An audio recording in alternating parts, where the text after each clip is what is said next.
Jake Miller pushed open the barn door with a grunt, the forceful wind nearly tearing it from his calloused hands. Outside, the Oregon sky was a churning mass of dark grey clouds, and the torrential rain pounded the tin roof like a furious drumbeat. Jake's faded baseball cap did little to shield him from the downpour, but he had no choice. The family farm, what was left of it, depended on his vigilance. He was 42, tall and broad-shouldered from years of physical labor, with light brown hair peppered by early flecks of gray. His face bore the sun-baked lines of a man who had toiled outdoors his entire life.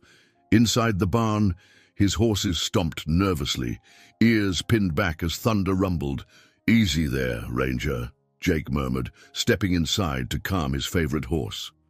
Ranger was a chestnut gelding with a white blaze on his forehead, Jake's companion since his mother passed away 2 years ago. He offered the horse a reassuring stroke, trying to mask his own unease about the savage storm. Lightning briefly illuminated the horizon.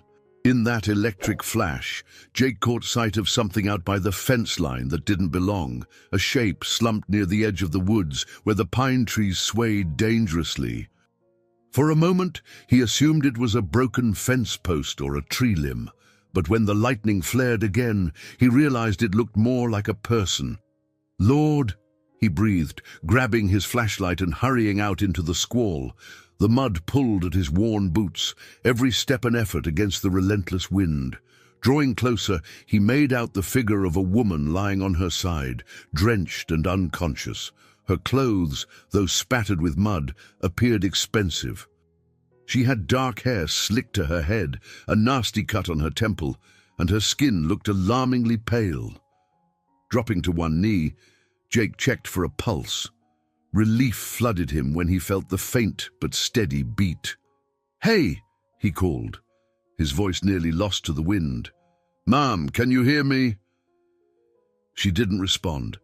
Gathering her into his arms, Jake struggled back across the flooded yard toward his pickup truck. Water gushed around his ankles, and he nearly slipped on the slick grass. Finally, he managed to ease her into the passenger seat. The moment he turned the ignition, the windshield wipers fought valiantly against the torrent of rain. Jake cast her a worried glance as he drove the short distance to his farmhouse. He lived alone since his mom died, the property having been in the family for 3 generations. Lately, the farm had been falling on hard times, debts piling up, equipment breaking down. Hardly a place for unexpected guests, let alone a mysterious stranger found in a storm. Once inside, Jake laid the woman on the couch. The house was modest. Just 1 bedroom, plus a tiny guest room, a cramped living area, and a kitchen that doubled as a dining space. He flipped on a single lamp, revealing peeling wallpaper and patched-up wooden floors. He rarely noticed the shabby condition anymore, but seeing her here made him suddenly conscious of everything. She stirred slightly, mumbling incoherently. Jake hurried to the kitchen and fetched a clean dish towel, pressing it gently against the cut on her temple. "Hang on, just a minute," he whispered. He felt oddly nervous, heart pounding as if he were the one injured. He rushed to his old rotary phone on the wall, but the line was dead, knocked out by the storm. Cell coverage was notoriously bad this far into the countryside. That was no help either. Gritting his teeth, Jake realized he'd have to handle this alone for now. He grabbed his first aid kit from the bathroom, cleaned the wound as best he could, and covered it with a bandage. Minutes crawled by as he waited to see if she'd wake. The thunder rattled the windows, and he moved to stuff an old towel beneath the front door, where water was seeping in. Exhausted, he finally sat in a battered armchair, never taking his eyes off the woman. Who was she? He recalled the brief news segment on the radio earlier that day about a missing person, but no names had been mentioned. Storm warnings had taken priority over everything else. He wondered if it was somehow connected, though a missing tourist or traveler wasn't uncommon in these parts once the weather turned ugly. Glancing back at her face, He was struck by the delicateness of her features, sharp cheekbones, thick lashes. She didn't belong out in the woods during the worst storm he had seen in years. A chill prickled at the back of his neck as realization set in. This wasn't just a matter of helping a stranger. Something bigger was at play. And whether he liked it or not, his life had just collided with hers in a way neither of them could have predicted. The next morning, the storm had mostly passed, leaving behind a grey, overcast sky and puddles large enough to drown Jake's backyard boots. He rose at dawn, more out of habit than choice, stepping quietly into the living room. The woman still lay on the couch, sleeping fitfully. He noticed her skin had regained a little colour. Carefully, he placed a fresh glass of water on the coffee table beside her. He busied himself making breakfast, scrambled eggs, a couple slices of bacon, even if she couldn't eat right away. He wanted something warm ready. The hiss and pop of bacon in the cast-iron skillet filled the kitchen, mingling with the comforting smell of coffee. Suddenly, he heard a soft moan. Turning around, he saw her eyelids flutter. "Ma'am?" he asked gently, coming closer. She looked at him, confusion flickering in her dark eyes. "Where am I?" she croaked. Her voice was hoarse, either from the cold or stress. "You're at my farm," he said, trying to keep his tone calm and reassuring. "I'm Jake Miller. Found you last night during the storm. You were unconscious near the edge of my property." Her gaze swept around the small living area, the worn furniture, faded family photos on the wall, a crocheted throw blanket that had once belonged to Jake's mother. Thank you," she managed. A trembling hand lifted to touch the bandage on her temple. "Did you take care of this?" He nodded, stepping back to give her space. "I'm no doctor, but I did my best. I'd have taken you to the hospital, but with the storm, the roads were too dangerous." He hesitated. "You got a name?" She parted her lips as though to answer, but something in her expression shifted, like she was weighing whether to trust him. Finally, she swallowed hard and said, "I'm Sophia." Sophia Blackwood. Jake didn't immediately recognize the last name, though it sounded faintly familiar. "Well, nice to meet you, Sophia. Are you hurt anywhere besides your head?" She gingerly tested her limbs, rotating an ankle and bending her knees. "I feel banged up," she admitted, "but I don't think anything's broken." He nodded. "I've got some eggs and bacon in the kitchen if you're hungry." She tried to sit up, wincing a little. "That would be nice." "Thank you." He helped her into the small kitchen, pulling out a chair at the old oak table. Sophia's eyes traced over the unadorned walls, the scuffed linoleum floor. Everything here spoke of a simple, unpretentious life. She noticed a newspaper clipping pinned to the fridge about local farm closures, perhaps a sign of the difficulties folks were facing in this region. "Were you driving somewhere last night?" Jake asked, setting a plate in front of her. "Your clothes looked pretty fancy for a camping trip." She cast a wary glance at him. "I was on the road. I guess my car must have skidded off somewhere. I don't remember much after losing control on a muddy turn." She paused. "I needed to get away from something." He studied her quietly, sensing a story beneath her guarded words. Yet he didn't push. He'd never been one to pry. "That storm was a bad one," he finally said, trying to ease her comfort. "Worst I've seen in years. It's a wonder I found you in time." She reached for the glass of water, her hand trembling.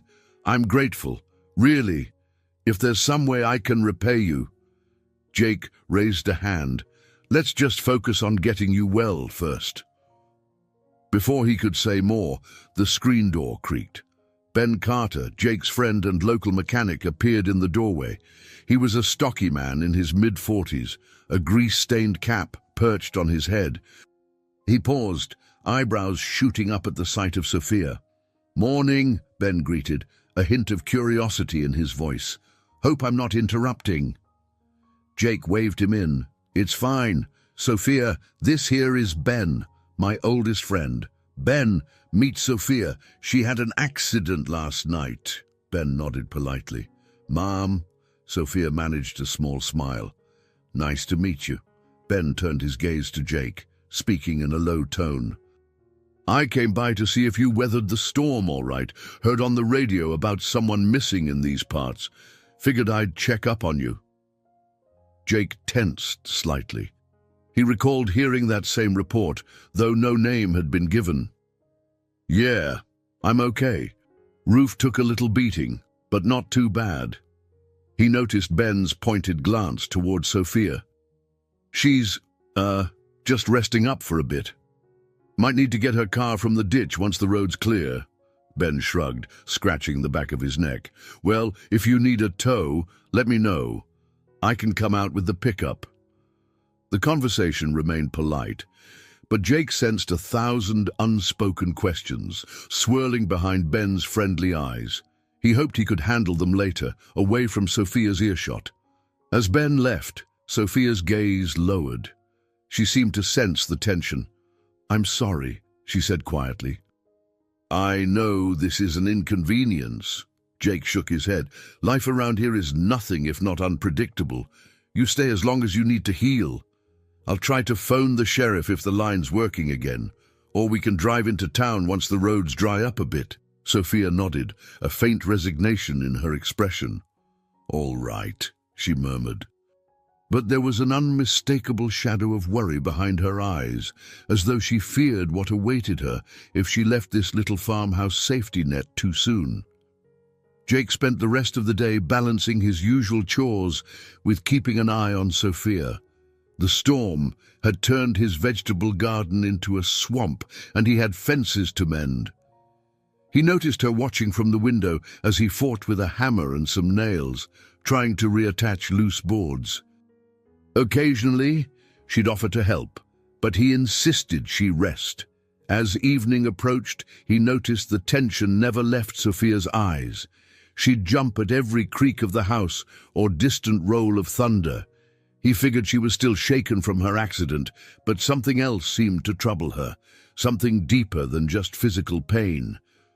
After dinner, simple chicken soup he cooked on the old stovetop, he found her in the living room.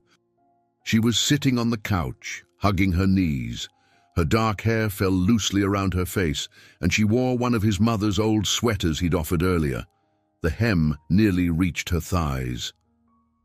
Mind if I join you? Jake asked softly, carrying 2 mugs of tea. She looked up, offering a small smile. Please. He handed her a mug and settled into the old armchair across from her.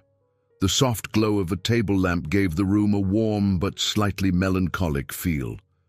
So, he began, gently blowing on his tea, you remember anything more about last night? Like where exactly you were headed or where your car might be? She pursed her lips, setting her gaze on the steam rising from her cup. The details are fuzzy. I was driving. I just knew I had to get out of Seattle, away from... Her voice trailed off. Hey, Jake said, holding her gaze. I'm not here to pry. But if you want to talk, I'll listen. She hesitated, then exhaled a trembling breath. I was leaving a complicated situation, she said carefully. My family, my father in particular, expected me to do something I wasn't ready for. And I panicked. I just got in the car and drove. Jake nodded thoughtfully, choosing his words with care. Sometimes you got to do what's right for you. That can be hard, especially if others don't see it that way. Sophia's eyes flashed with gratitude. That's exactly it. I just felt cornered. She looked away, fingers fiddling with the mug handle. Thank you for not pushing too hard for details. Right now, I'm not ready to share everything. I respect that, Jake replied, sipping his tea. The silence that followed was thick with unspoken fears. Finally, he tried to lighten the mood. I'll let you in on a little farm secret. If you hear a bunch of strange noises tonight, it's probably just the pipes or the wind in the rafters. This place can sound like a haunted house after a big storm. Sophia managed a timid laugh. Thanks for the warning. I'm already on edge, so every noise has me jumping out of my skin. Jake gave a reassuring smile. You're safe here, all right? This old house might creak, but it's stood for a good 100 years. And I doubt any scary creature could wade through all that mud outside. She nodded, relaxing a fraction.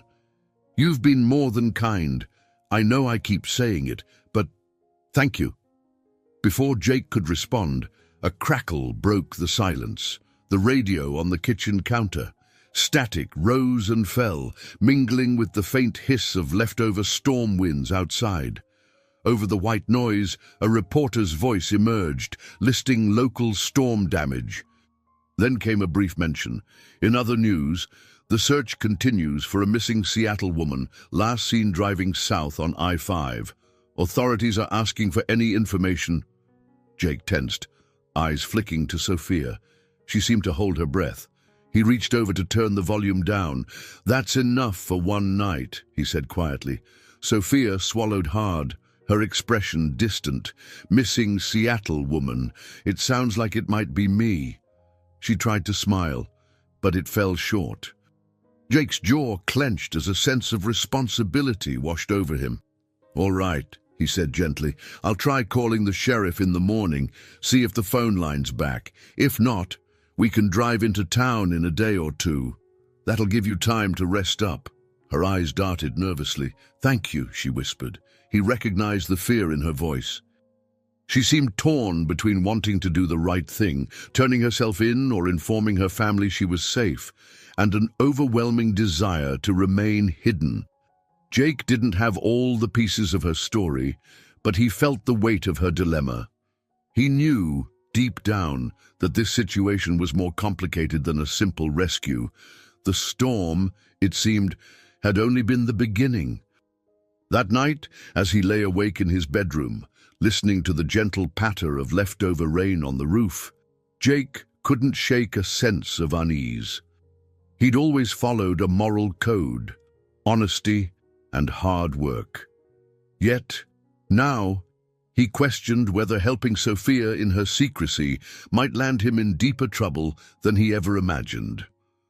Early the next day, Jake headed out to the porch, coffee mug in hand, hoping to see if the telephone lines were restored. The yard remained a soggy mess, with puddles reflecting the dull morning light. Carefully, he dialed the sheriff's office on his landline, but the connection crackled, then dropped dead. He muttered a curse under his breath and hung up. Returning inside, he found Sophia in the kitchen, attempting to help by washing the few breakfast dishes. She looked up, cheeks slightly flushed. The water's not draining well. I'm sorry, I think I used too much soap. Jake let a slow smile rise to his face. No worries. The plumbing's older than me. Here, let me give it a tap. He approached the sink, fiddling with the handle until the sluggish drain finally cooperated. Sophia dried her hands, glancing around. I'd be happy to help more. Cook, clean, something. I don't want to be a burden. Jake hesitated. He appreciated the offer, but concern tugged at him. Keeping her presence a secret felt wrong, and yet the idea of turning her over to authorities without understanding her situation troubled him more. We'll manage, he said softly. But hey, if you feel up to it, maybe we can check on the animals together. Outside, the air carried a damp chill. Clouds still lingered overhead, threatening more rain. Jake led Sophia to the barn, explaining each stall's occupant with quiet pride. Here's Ranger, he said, patting his horse's neck. You remember him from last night, I guess. Sophia reached out tentatively, letting Ranger sniff her palm. He's beautiful, she said, smiling when the horse nuzzled her fingers.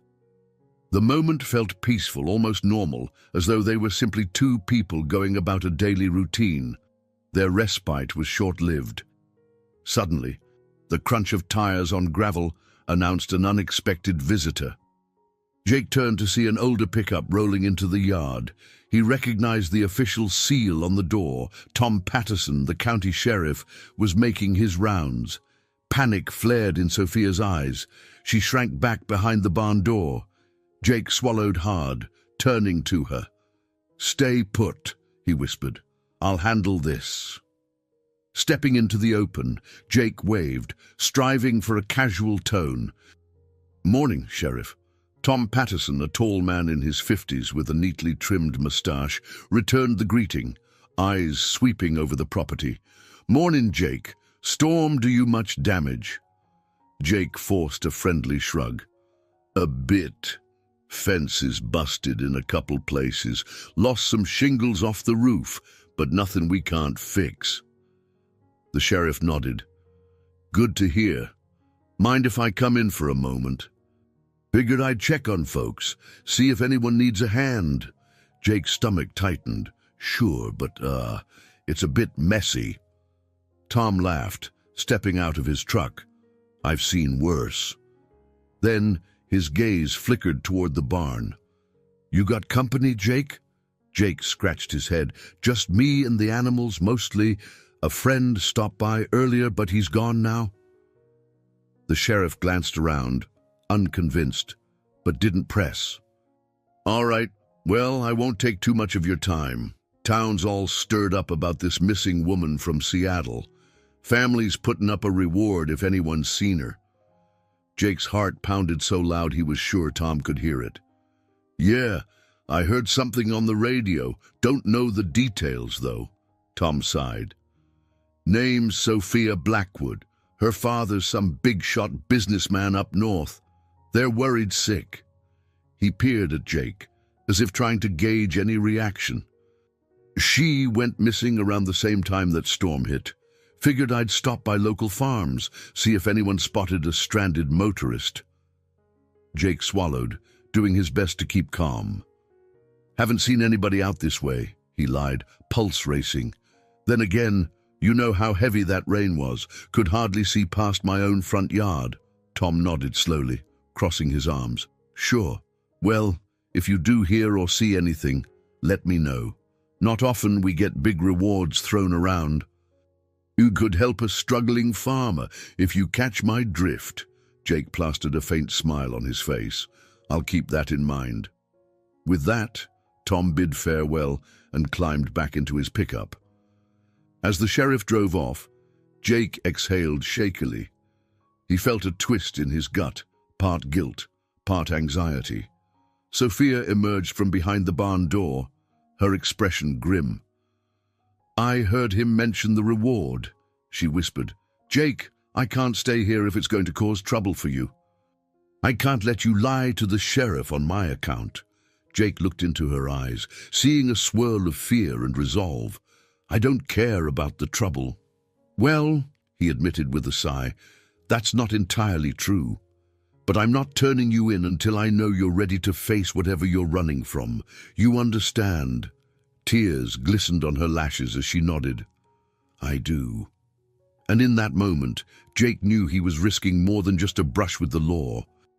He was risking his conscience, his livelihood, everything. But something about Sophia's vulnerability, the raw honesty in her eyes, compelled him forward. Right or wrong, he couldn't abandon her now. That evening, a restless hush settled over the farmhouse. The wind had died, but remnants of storm clouds still loomed, casting shifting shadows across the yard. Jake sat at the kitchen table, an untouched mug of coffee in front of him. Across from him sat Sophia, arms folded protectively around herself as though bracing for a new storm. "I need to figure out a plan," she murmured. "I can't keep hiding like this forever. It's not fair to you." Jake raked a hand through his short hair, the stress evident in his posture. He'd managed to keep the truth from the sheriff earlier, but he couldn't pretend it didn't weigh on him. If your family is searching, they'll eventually look this way again. Sheriff Patterson doesn't miss much, especially when there's a reward on the line. Sophia flinched at the mention of the reward. "I hate that it puts you in a bad spot. If I'd known how complicated this would be."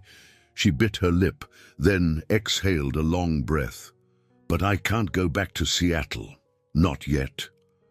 Jake sensed a deep-seated turmoil in her words. "You mentioned your father had plans for you. Some arranged marriage or something like that." Her gaze dropped to her hands.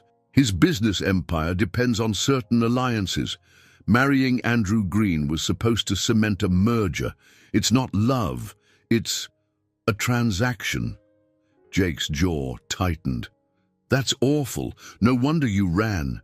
She shrugged helplessly. "He wouldn't listen to my objections. I felt cornered." Her eyes shone with frustration. "But now, by staying here, I'm cornering you too."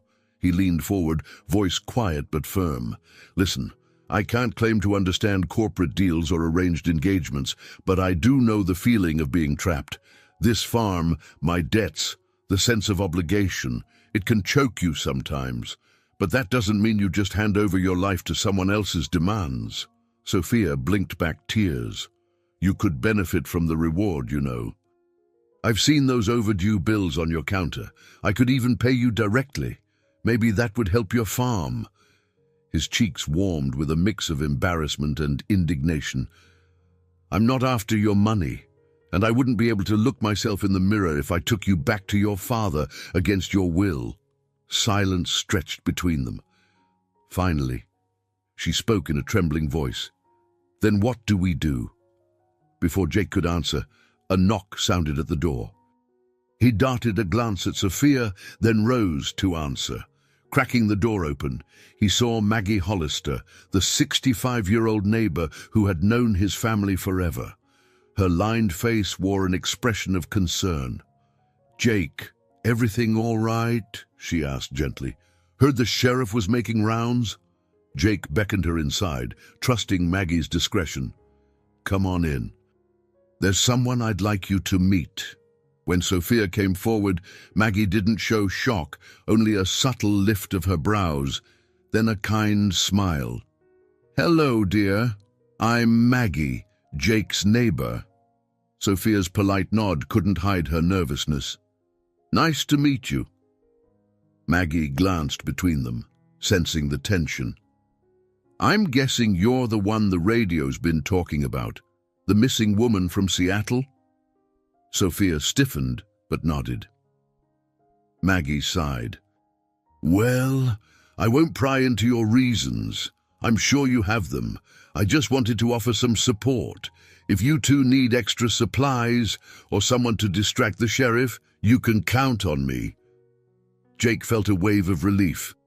"Thank you, Maggie. It means a lot." The older woman nodded. "I've lived long enough to know that life isn't always black and white. Sometimes helping a stranger is the best thing you can do.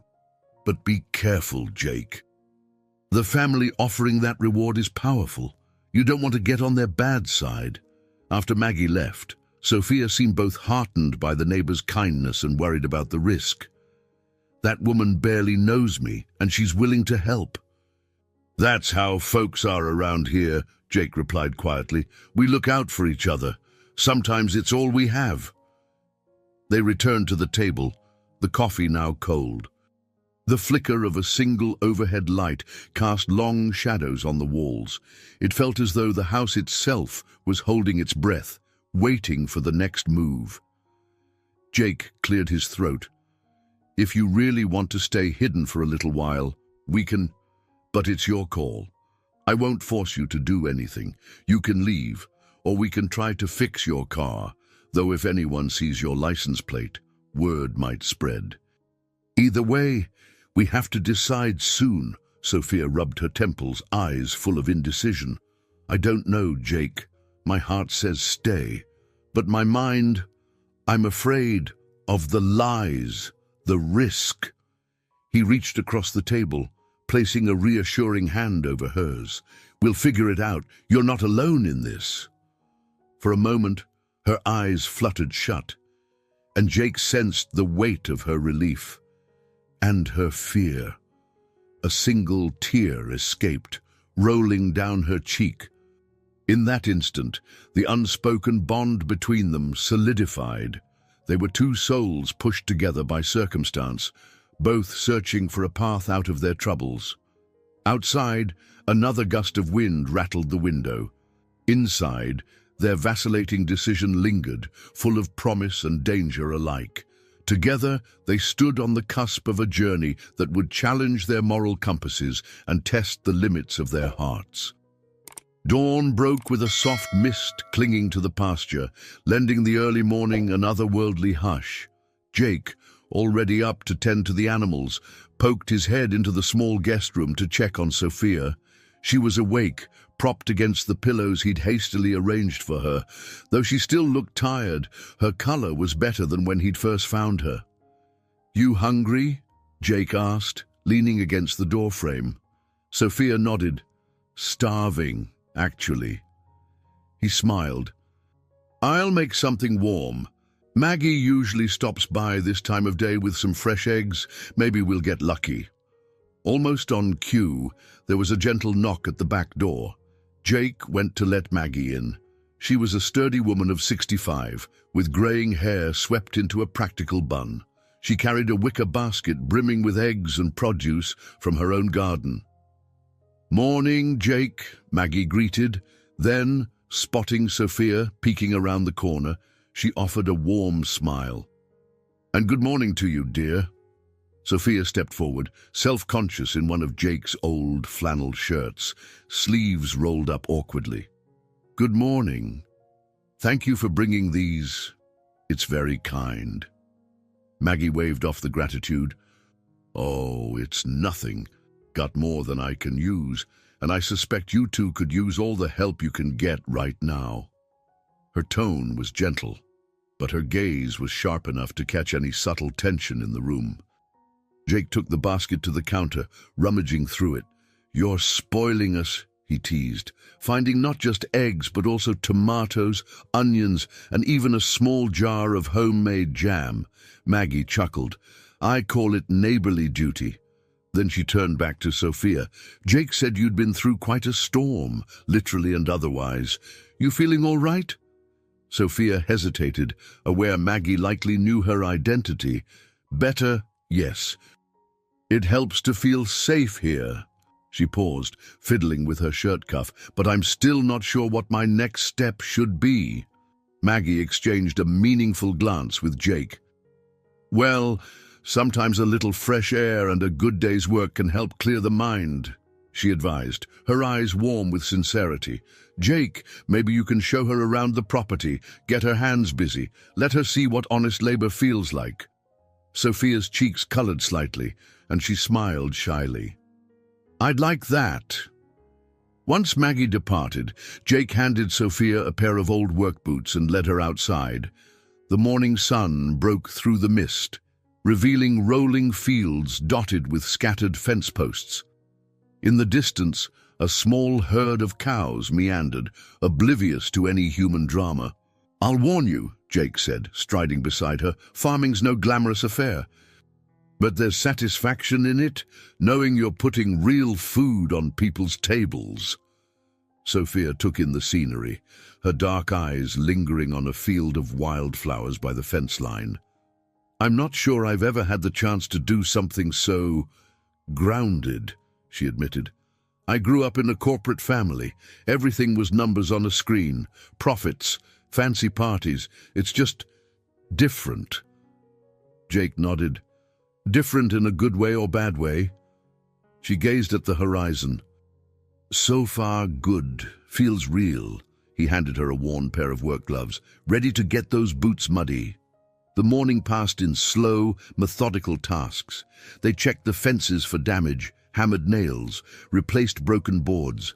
Sophia was clumsy at first, unfamiliar with swinging a hammer, but Jake guided her hands gently. She caught on quickly, determined to be useful. Midway through, they paused for water. Jake leaned on the fence, sweat lining his brow. "You're a natural," he teased. "Better aim than I had at your age." Sophia laughed, the sound surprising both of them. She set down the hammer, glancing around the farm. "I never realized this sort of work could be so therapeutic. It's A relief not to be thinking about corporate deals or the pressure of those events I used to attend. Jake's face grew serious. It might not stay calm forever. Sheriff Patterson could be back. Your father might come looking. I just want you to be prepared. She swallowed, nodding. I know. Just then, Maggie returned, pulling up in her battered pickup. She hopped out, waving them over. Jake, I've got something that might interest you both. She lifted a small crate from the truck bed.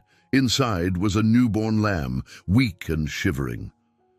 Mother rejected it, Maggie explained, sorrow in her voice. Thought maybe you'd know what to do. You've always had a knack for rescuing lost things. Her words hung in the air, a poignant echo of how Jake had found Sophia. Carefully, Sophia took the lamb, cradling it in her arms. She felt the tiny creature's heart flutter against her chest and glanced up at Maggie. I'll help, Sophia said softly. I'll do whatever's needed. Jake smiled gently at the sight. We'll bottle feed it, keep it warm. Should pull through if we're consistent. As they led the lamb toward the barn, Maggie observed the scene with a knowing expression. This was more than just about an abandoned animal. It was about nurturing hope in the face of fragility. Sophia, effectively in hiding, and Jake, weighed down by financial woes, found themselves united in caring for something helpless and new. Maggie's voice was quiet, almost reverent. Seems to me you two have a lot to learn from each other. How to keep going when the odds are stacked. She gave a nod to both, then climbed back in her truck.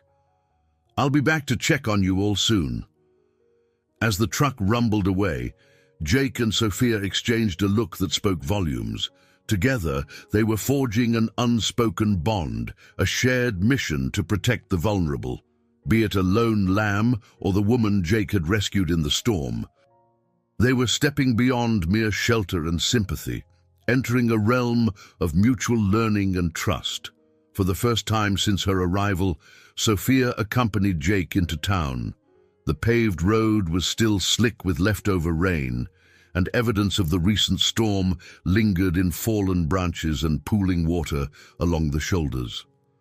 They traveled in Jake's old pickup truck, its engine rumbling with a soothing familiarity. "Won't people recognize me?" she asked apprehensively, glancing out the window at the farmland slipping by. Jake's gaze stayed fixed on the road. "Doubtful. There's not much reason for your face to be known around here, unless you've been on TV or something, and folks are used to new faces passing through. We'll keep a low profile." They parked near Ben Carter's auto shop, a small corrugated metal building that served as the town's prime mechanic station. The sign above read, "Carter's Repairs." Ben was standing outside, wiping grease from his hands, when they stepped out of the truck. "Hey, Jake, Sophia," he greeted, his tone friendly but guarded. "Heard you might drop by." Sophia forced a smile. She could sense the weight of unspoken questions in Ben's gaze. "I appreciate the help," she managed. Ben nodded, motioning them inside where it was quieter. Tools hung on the walls, and the concrete floor was stained with years of oil leaks. "Jake told me you might need a set of wheels, or at least get your car pulled out of that ditch," Ben said, studying Sophia carefully. "Is that still the plan?" Sophia exchanged a nervous glance with Jake. I'm not sure yet. My car might connect me to everything I left behind, but if the sheriff finds it, he'll know I'm here." Ben shrugged. "I can store it on the far side of my lot discreetly, but eventually you'll want to do something with it, sell it or fix it up." Jake placed a reassuring hand on her shoulder. "We've got time to decide. We just wanted to see if it was salvageable." While Ben went to gather some paperwork, Sophia wandered around the shop, noticing the battered radio in the corner quietly playing country music. The same news station from Jake's farmhouse crackled through the speakers. Once more, she heard a mention of a missing Seattle woman. She felt a pang of anxiety. Jake stepped up beside her, lowering his voice. "You okay?" She forced another shaky smile. Just hearing about the search, it's unnerving. Before Jake could respond, Ben returned with a note. Got the towing receipt from last night? I had some guys pull your car from the ditch at first light. Didn't want to leave it out there. It's safe now, but it does have damage. Broken headlight, bent fender. Good news is it's fixable. Sophia looked at the piece of paper with an uneasy frown. Thank you. I owe you for that. Ben waved a hand. We'll figure out the tab later. Right now, let's keep it under wraps. Folks in town might ask questions, especially with all the news about your disappearance. A twinge of guilt pricked at her. I hate hiding like this, she whispered. It feels dishonest. Jake spoke gently. I know. But you're not ready to face your father yet, are you? Sophia's shoulders sagged. No, she admitted. Not if it means walking back into that arrangement. Ben cleared his throat, sensing the tension. Look, if you need an excuse, we can say you're a friend of Jake's from out of state. That's normal enough, I guess. Just steer clear of the sheriff for a bit. She nodded, though the weight on her chest persisted. Hiding was one thing, lying to an entire community was another, but she reminded herself it was temporary, just until she figured out what to do about her father's demands. Jake and Sophia left the shop, strolling down the small main street. The town was modest. A single diner, a gas station, a rundown convenience store. A few townspeople nodded politely at Jake, and he returned their greetings. Nobody seemed especially curious about Sophia, but she still felt like every eye was on her. When they reached the diner, a handwritten sign on the door read, "Morning Special, $4.99 breakfast." Jake pulled open the door, the bell tinkling overhead. "Thought you might like a real cup of coffee," he said with a half-smile. Inside, vinyl booths lined the walls, and the smell of bacon grease clung to the air. A waitress with a tired smile approached. "Morning, Jake. Table for two?" They settled into a booth. Sophia marveled at the normalcy of the scene, the swirl of voices, the clank of dishes. She realized she'd barely been around other people since that stormy night. Now, she was stepping out of her hiding place, and though it filled her with nerves, it also brought a strange comfort. Jake, reading her expression, reached across the table and gently patted her hand. "You good." She exhaled slowly. "Yeah, I think so." The waitress returned with menus, but Sophia barely glanced at hers. Instead, she surveyed the diner's patrons, a group of older men in flannel shirts discussing local crop yields, a middle-aged woman reading the local newspaper, and a young mother trying to placate a fussy toddler. None of them gave her more than a passing glance. "It's so different here," Sophia murmured. "People just live their lives without all that hustle and pressure I'm used to." Jake nodded. "We've got our own problems, but yeah, it's a slower pace. Doesn't mean we don't have big hearts, though. If folks here knew you were in trouble, most of them would help in a heartbeat." A fragile smile touched her lips. "I can see that. Makes me feel guilty about lying." Jake sighed, softly enough that only she could hear. "We'll tell the truth when you're ready. For now, let's just get through breakfast." She nodded, deciding that for this moment at least, she'd allow herself a fragment of normalcy. As the waitress poured coffee and the hum of conversation enveloped them, Sophia realized she was truly taking her first steps away from her old life, a life she had never chosen. Here, she might find the courage to decide her own fate. That afternoon, Jake drove Sophia to the far end of his property, beyond the rolling fields, where a thick line of pine trees divided his land from a steep ravine. Unlike the cozy farmhouse area, this portion of the terrain felt wild, untamed. Sophia stepped out of the truck, squinting at the sun filtering through the canopy. "You own all this?" she asked in awe, her voice echoing among the tall trunks. Jake nodded, though a shadow passed over his face. My grandfather did. It's been in the family a long time. It's the only inheritance I got. Well, that and a mountain of debt. They walked together, the thick pine needles crunching underfoot. Occasionally, a startled bird would flap away, leaves rustling overhead. Sophia found the forest both beautiful and intimidating. The hush here was different from the farmland. This was nature's realm, indifferent to human affairs. Jake paused by a large fallen log. Growing up, I used to come here when life got tough. My mother's illness, my father's absence. I found solace under these trees. He ran a hand across the log's mossy surface. There's something about this place that makes you feel closer to what really matters. Sophia nodded, inhaling the crisp scent of pine. She understood that longing for solitude, that need to escape. I can see why you'd come here, she said softly. It's peaceful. A fleeting smile crossed Jake's face. Listen, if you need space to think or just get away from the house, you're welcome to come here any time. Nobody else ever wanders this far. You'll have privacy. Something about his gesture touched her deeply. Thank you. You barely know me, and yet you've given me shelter, shared your food, and now, your secret hideaway. He shrugged, his gaze dropping to the ground. Maybe I do know you, in a way. I know what it feels like to be trapped. She reached out and gently touched his arm. Jake, But her words caught in her throat. Gratitude, confusion, a swirl of feelings she wasn't ready to name. They pressed on, deeper into the woods. Sunbeams formed a patchwork of light across the forest floor.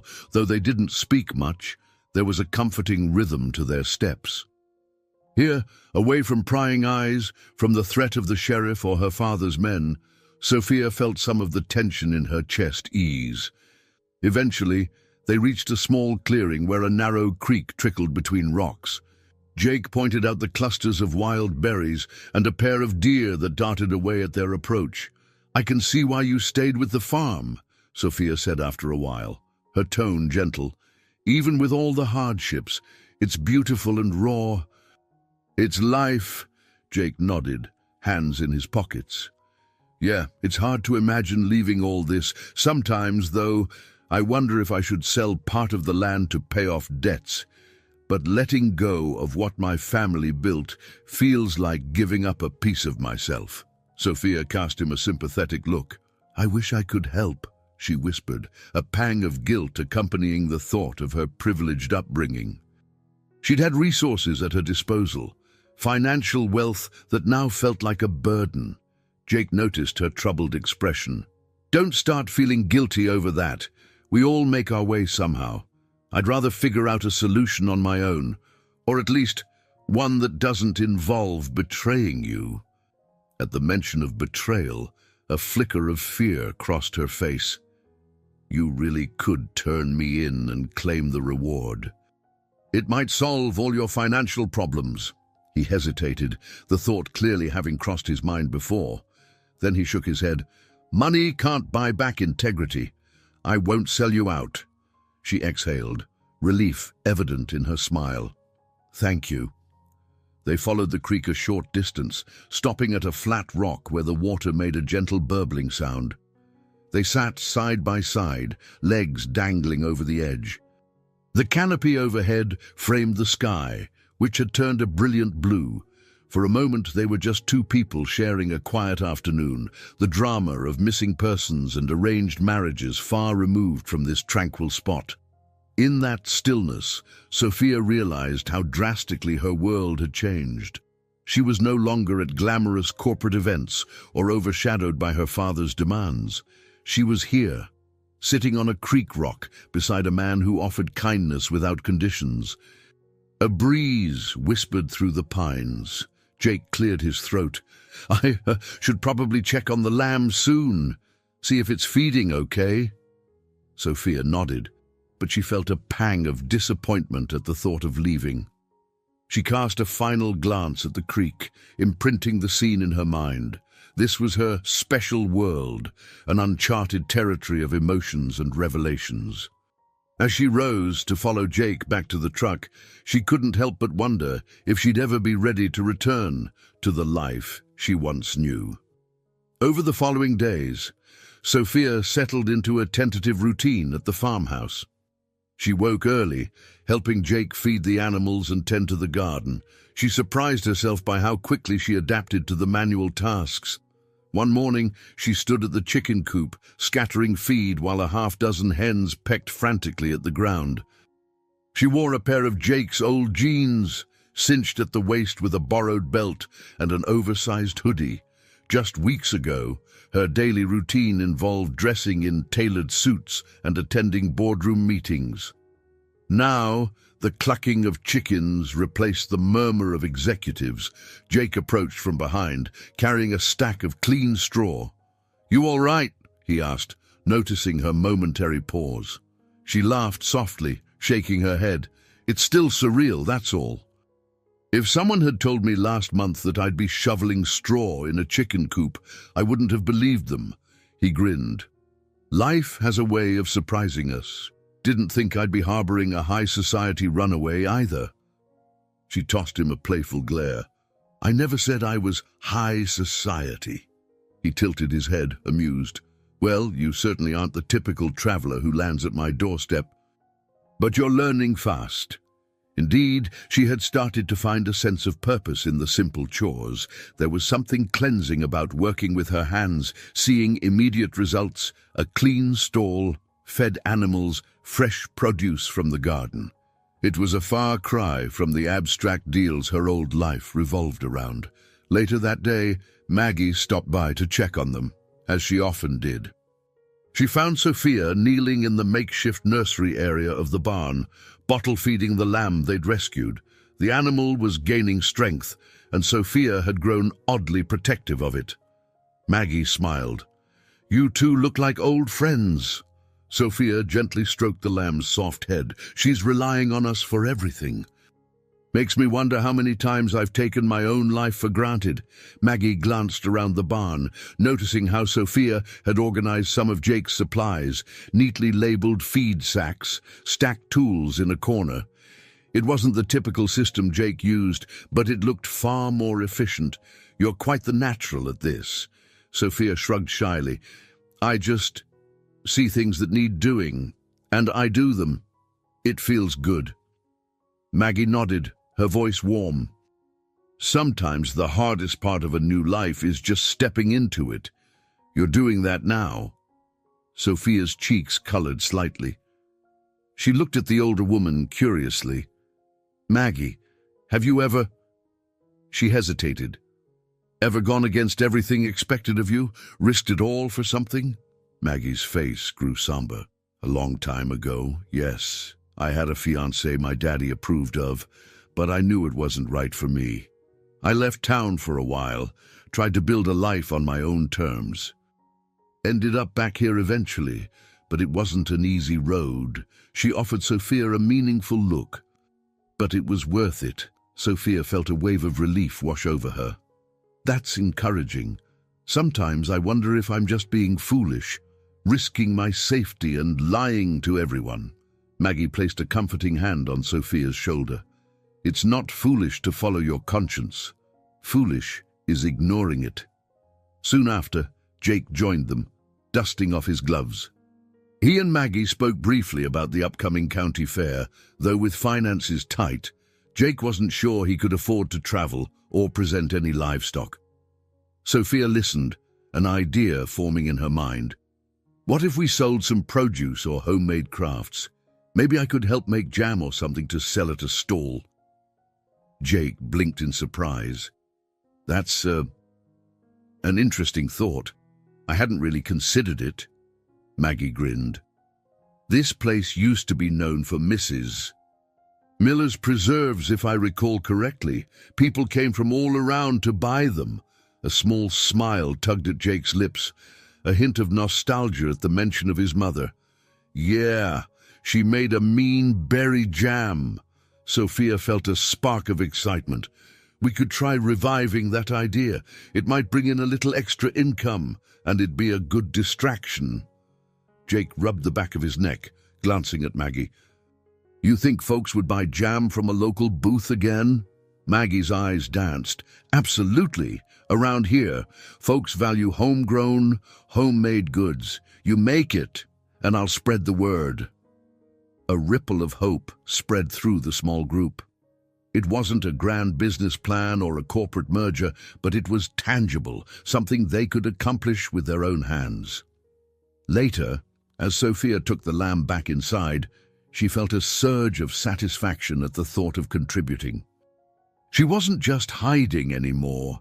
She was living, adapting, finding ways to help this farm that had taken her in. And in those quiet moments of productivity, she discovered a newfound inner strength.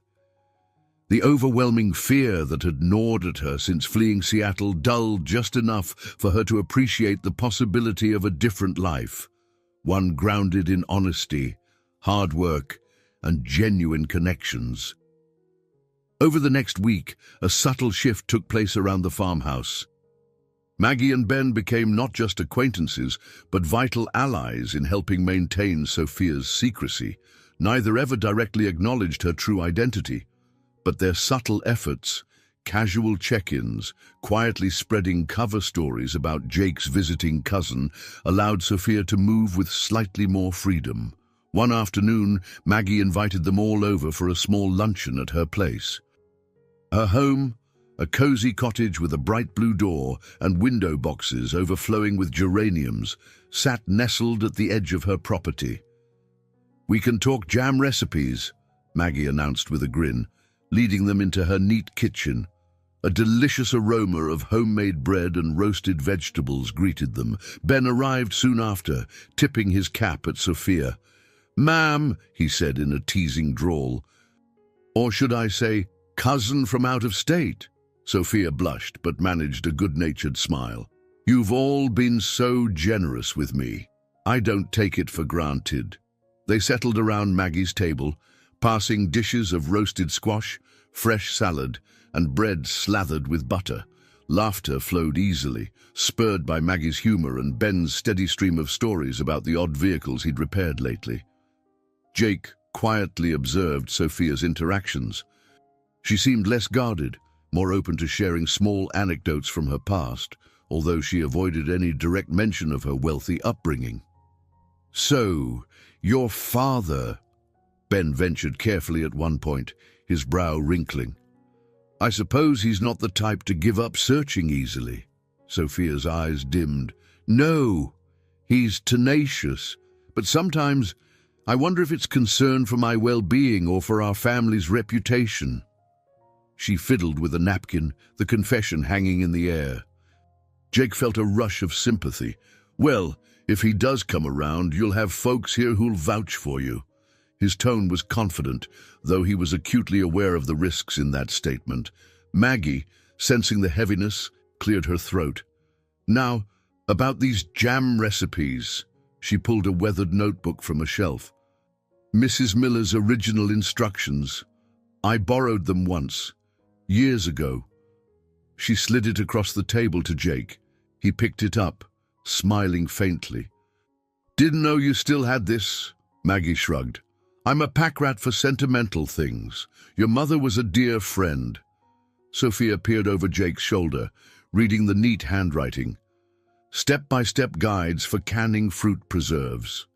It felt like opening a window into the farm's history.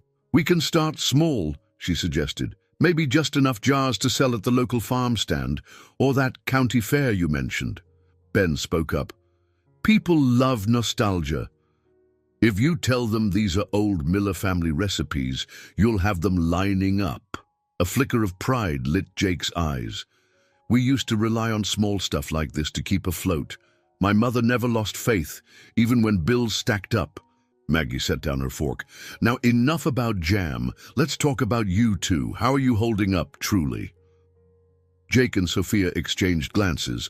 Jake cleared his throat, deciding to speak first. "It's been a whirlwind, to say the least.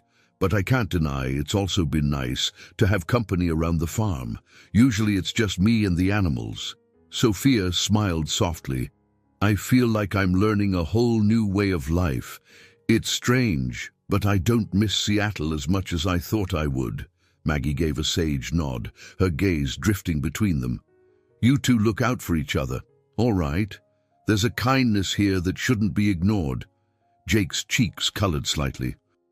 He shot Sophia a glance, uncertain if Maggie was implying something more than just friendship. Sophia, equally flustered, turned her attention back to her plate, cheeks warm. As the meal concluded, everyone helped tidy up. Ben carried dishes to the sink, occasionally cracking a joke that made Sophia laugh. Maggie packed some leftover bread for them to take home.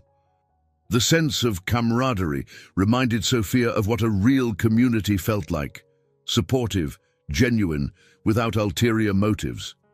Stepping outside into the late afternoon sunshine, the group lingered a moment by Maggie's garden.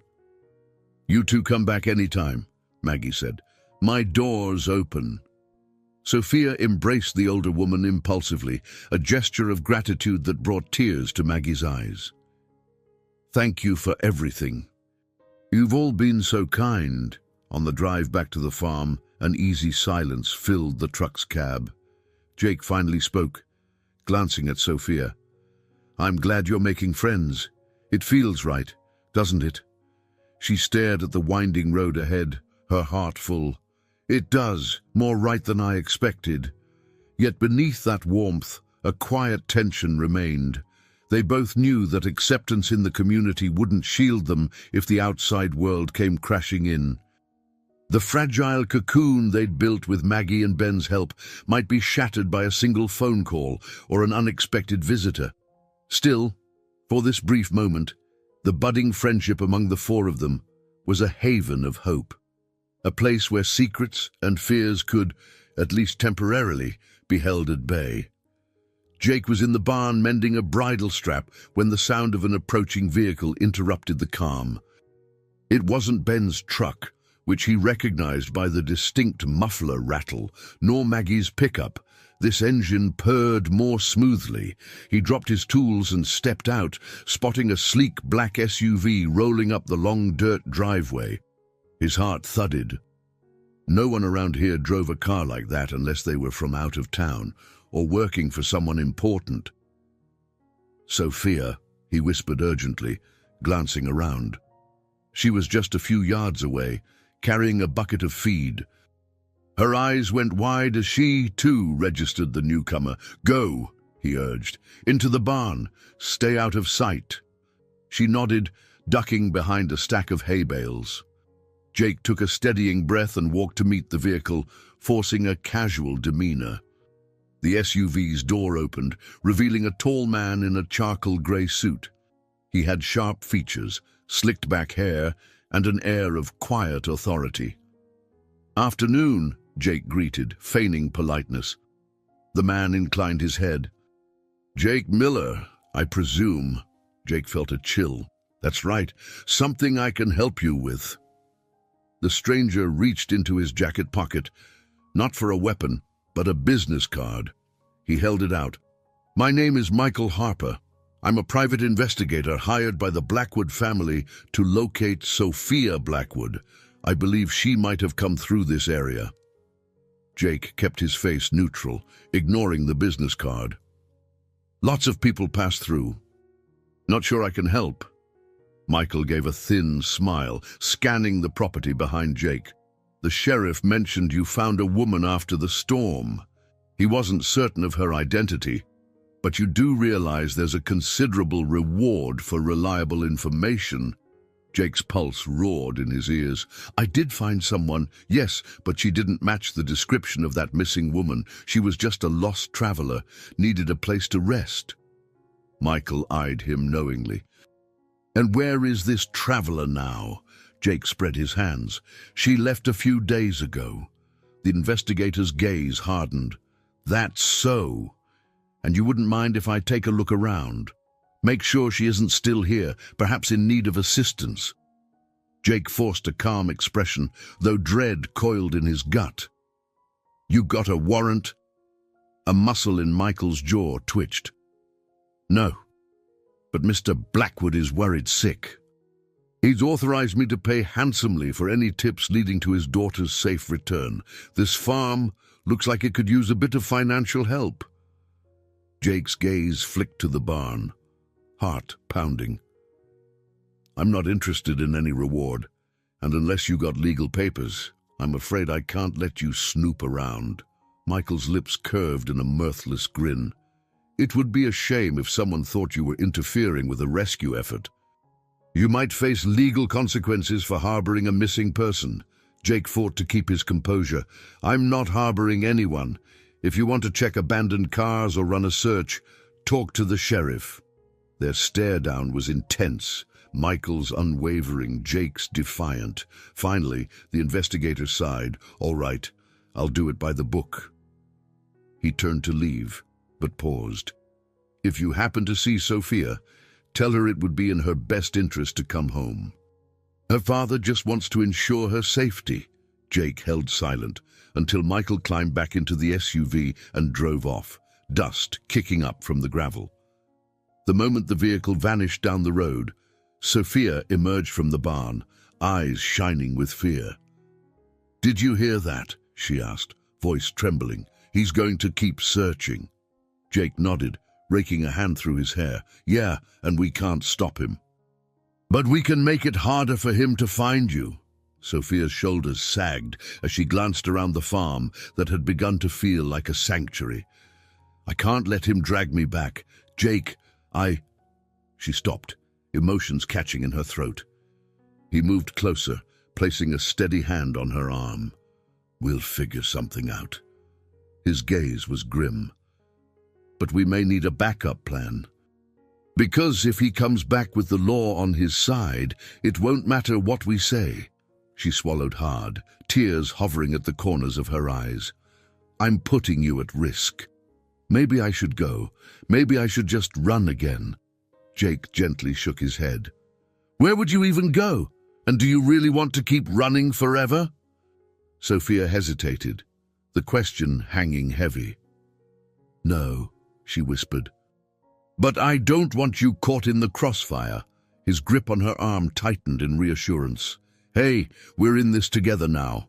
If your father's man tries to strong-arm us, we'll have Maggie, Ben, and maybe even the sheriff on our side, at least until they figure out whose story to believe." The weight of his words settled between them. The confrontation wasn't just about a missing heiress or a farm in financial trouble. It was about whether their fragile trust could withstand the external forces closing in. Sophia took a shaky breath, wiping away a stray tear. "Thank you," she murmured, even though she knew no amount of gratitude could fully express what she felt. She was terrified, but also strangely resolute. Here, with Jake, she had found something more meaningful than just refuge. She had found a reason to stand her ground. Jake glanced out at the empty road where the SUV had disappeared. The first confrontation might be over, but he sensed it was only the beginning of a storm to rival the one that had blown Sophia onto his land. One thing was clear: they couldn't hide in the shadows forever. The world outside was knocking, and sooner or later they'd have to answer. On a crisp, clear morning just a few days after Michael Harper's unsettling visit, Jake found Sophia already awake in the kitchen. She stood at the counter, sleeves rolled up, busily measuring sugar into a large pot. "You're up early," he remarked, rubbing sleep from his eyes. She turned with a quick smile. "I couldn't sleep. Figured I'd get started on these jams," Maggie suggested. "We want a decent batch ready, right?" Jake stepped closer, peering into the pot at the heap of fresh berries. A swirl of sweet tart fragrance filled the air. "Looks promising," he said. "I'll grab the jars we sterilized last night." Despite the tension hanging over them, Michael Harper's threat still fresh in their minds, they found a certain solace in the simple tasks of farm life. The jam project had become a joint effort, and every step offered them a small sense of accomplishment. If nothing else, it gave them hope that they weren't powerless. Soon, the kitchen buzzed with activity. Steam rose as Sophia stirred the bubbling berries. Jake wiped down jars, carefully setting them to dry. Sunlight streamed through the window, highlighting dust motes that danced in the air. Outside, the lamb bleated, hungry for its morning bottle. "This might actually work," Sophia mused, glancing around. "We can sell these jars at the local stand," Maggie mentioned, "then maybe at the county fair in a couple of weeks. It could help with the farm's bills." Jake nodded. "Mom's recipe used to be popular. Folks will probably line up for the Miller jam again." A gentle nostalgia touched his voice. She'd be happy to see it revived. Before they could bask in the moment, the crackle of the radio on the windowsill caught their attention. A local station recapped news. More talk of a missing Seattle heiress, rumors of an increased reward, and the possibility that she was still in the area. Sophia paused her stirring, tension evident in her shoulders. Jake moved to lower the volume, noticing her troubled expression. "They'll keep announcing it," he said quietly. "But you're safe here, so long as no one decides to trade that information for a quick buck." Sophia turned the heat down on the stove, her eyes distant. "I trust Maggie and Ben, but I worry about other folks, people we don't know." Jake placed a comforting hand on her shoulder. "It's a risk, but we can't just stop living. Let's focus on these small steps. You want me to handle the rest of the stirring?" She nodded, wordlessly handing him the spoon. Distraction was the best antidote to fear, so she set about labeling the jars, writing Miller's Homemade in neat lettering. Each time she finished, she felt a tiny victory, a reminder that life could still progress despite looming threats. By mid-morning, they'd filled a dozen jars, leaving them on the windowsill to cool. Ben dropped by, clapping his hands in approval. "Smells great in here. I can already taste that jam on some hot biscuits. We'll get you a sample, don't worry," Jake joked, while Sophia wiped a streak of berry juice from her cheek. Ben took a seat at the small kitchen table. "Got some news. I heard Michael Harper, your new friend, talking to Sheriff Patterson, trying to convince him to organize a more thorough search around these parts." Jake exchanged a glance with Sophia, who went pale. "How serious is it?" Jake asked. Ben shrugged, face grim. "Hard to say. Patterson's cautious. He won't let a private detective run the show, but the bounty's big enough to attract attention from folks in neighboring counties." Sophia set down the label she was writing, heart pounding. "People are going to be on the lookout, aren't they?" Ben nodded slowly. "I'd guess so, which means we all need to keep our eyes open. Maggie's prepared to stall if anyone comes snooping around her place, but be mindful of strangers. Don't let your guard down." Jake squeezed Sophia's hand under the table. "We'll be careful." As Ben left, the reality of their situation weighed heavily, yet they had jam cooling on the sill, and chores to attend to, animals to feed, fences to repair. Life on a farm marched on regardless of looming threats. They spent the afternoon tending the vegetable garden, now partly salvaged from the storm damage. Row by row, they replanted seeds, checking for any leftover debris. Several times, Sophia stopped, scanning the horizon with anxious eyes. Jake, noticing, would place a reassuring hand on her back. The silent exchange was enough. No words needed to voice the fear that each car engine echo might be Harper returning. Despite the anxiety, they managed a small triumph by evening. Row after row of newly sown seeds, plus the jars of jam neatly labeled and ready for sale. Dinner was a humble affair.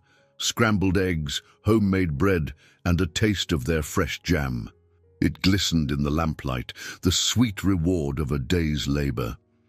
"It's really good," Sophia said, savoring a spoonful. A genuine smile crept onto her face. "Maybe we'll sell out faster than we think," Jake chuckled, wiping his mouth with a napkin. "Here's hoping. Every sale helps. Every small victory counts." As the day drew to a close, They retreated to their separate rooms. Jake felt the undercurrent of tension still present, but he also sensed a growing inner strength in both of them, a conviction that they wouldn't be cowed by fear. They had chosen to work, to create, to embrace hope. In the face of swirling uncertainty, that choice was a victory all on its own. 2 days later, an unexpected caller arrived at Jake's farmhouse, Sheriff Tom Patterson. This time, he didn't look casual. His brow was knitted in concern, and he stood with rigid posture at the porch steps. Jake met him outside, shutting the door behind him so Sophia wouldn't be seen. "Morning, Sheriff." Tom removed his hat, exhaling sharply. "Jake, mind if I come in? Need to talk to you about some developments." Jake's throat went dry. "Actually, it's a bit messy inside. Maybe we can talk out here." He gestured to the porch chairs, hoping to keep Tom away from any sign of Sophia's presence. Tom shrugged. "All right." Once seated, he leaned forward, elbows on his knees. "This private investigator, Harper, he's pushing me to search your property. Says he has reason to believe you've been hiding Sophia Blackwood." Jake clenched his jaw. "And do you have any actual evidence of that, Sheriff?" Tom studied him, eyes narrowing. "No, not beyond Harper's suspicions and some rumors that you'd taken in a stranger.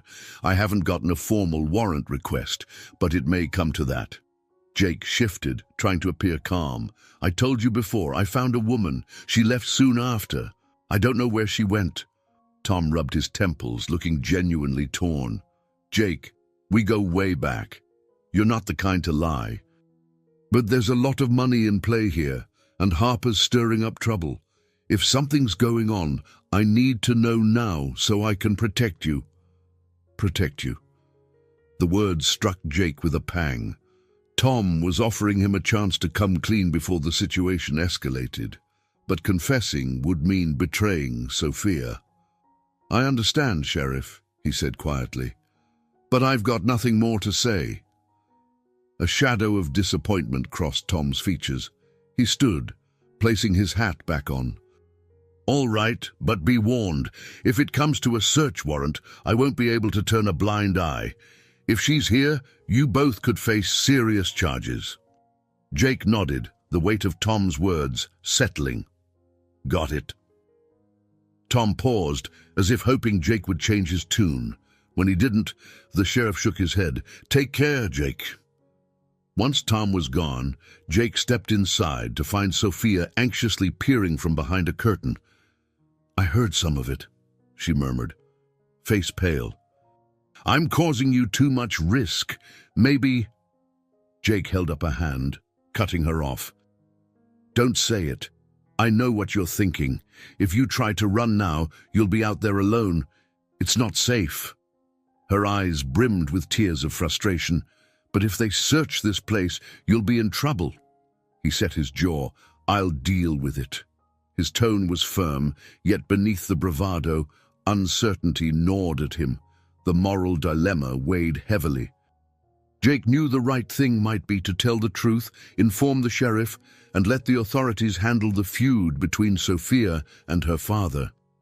But every time he thought about it, he remembered the dread on her face. The arranged marriage forcing her hand, betraying her confidence felt impossible. Later, as dusk settled, Maggie dropped by with a basket of vegetables. She immediately sensed the tension when Jake opened the door. "What's wrong?" she asked. Jake explained the sheriff's visit in hushed tones. Maggie pursed her lips. "They're turning up the heat. Harper's not going away quietly." Sophia joined them in the living room, her posture rigid with tension.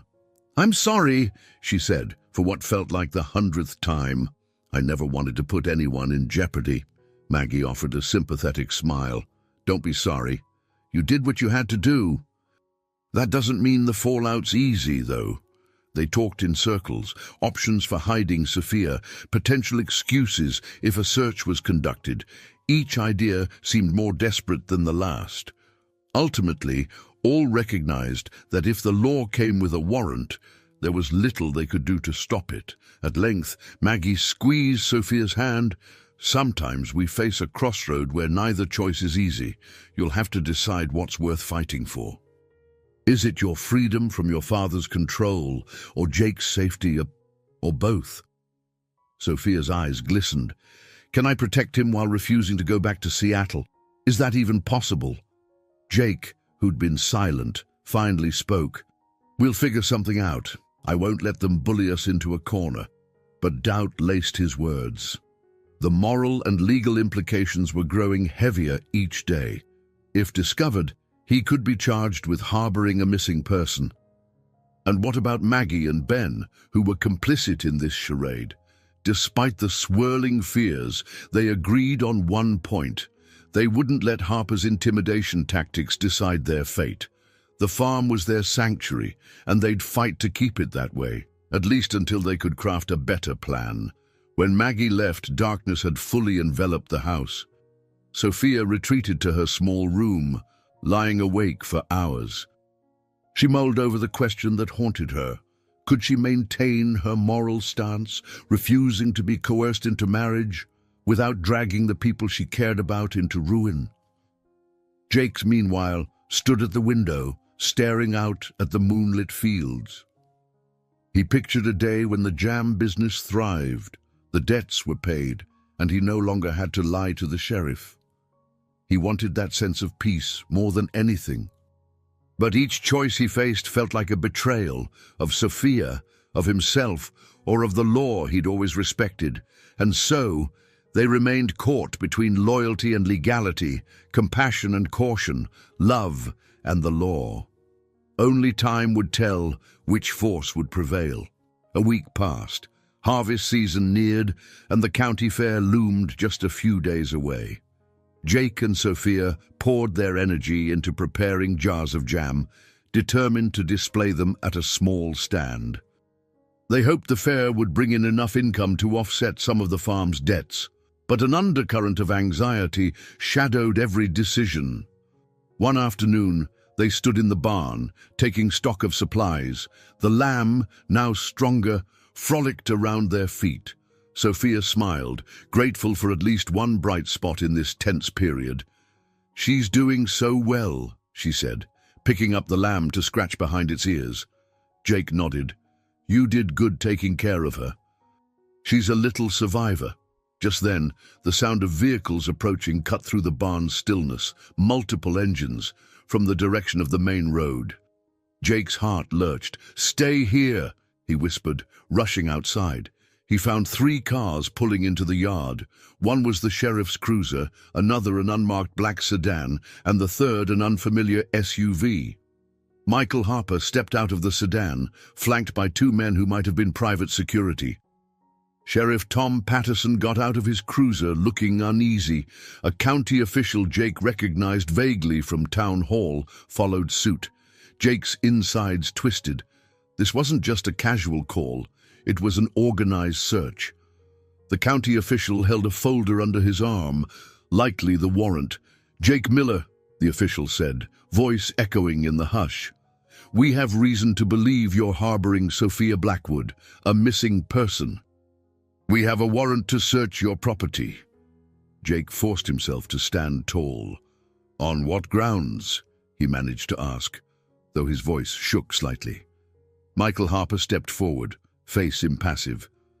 "On grounds that multiple witnesses claim to have seen you with a woman matching Sophia's description. Plus, the sheriff's repeated visits haven't satisfied our concerns." Tom Patterson lifted his gaze to meet Jake's, regret flickering there. "It's official business now, Jake." "I'm sorry." Jake rubbed a hand over his mouth. I understand." He could only hope Sophia stayed hidden long enough for him to figure out a plan. The men fanned out, Harper and his security heading toward the barn, the county official checking around the house. The sheriff stayed with Jake.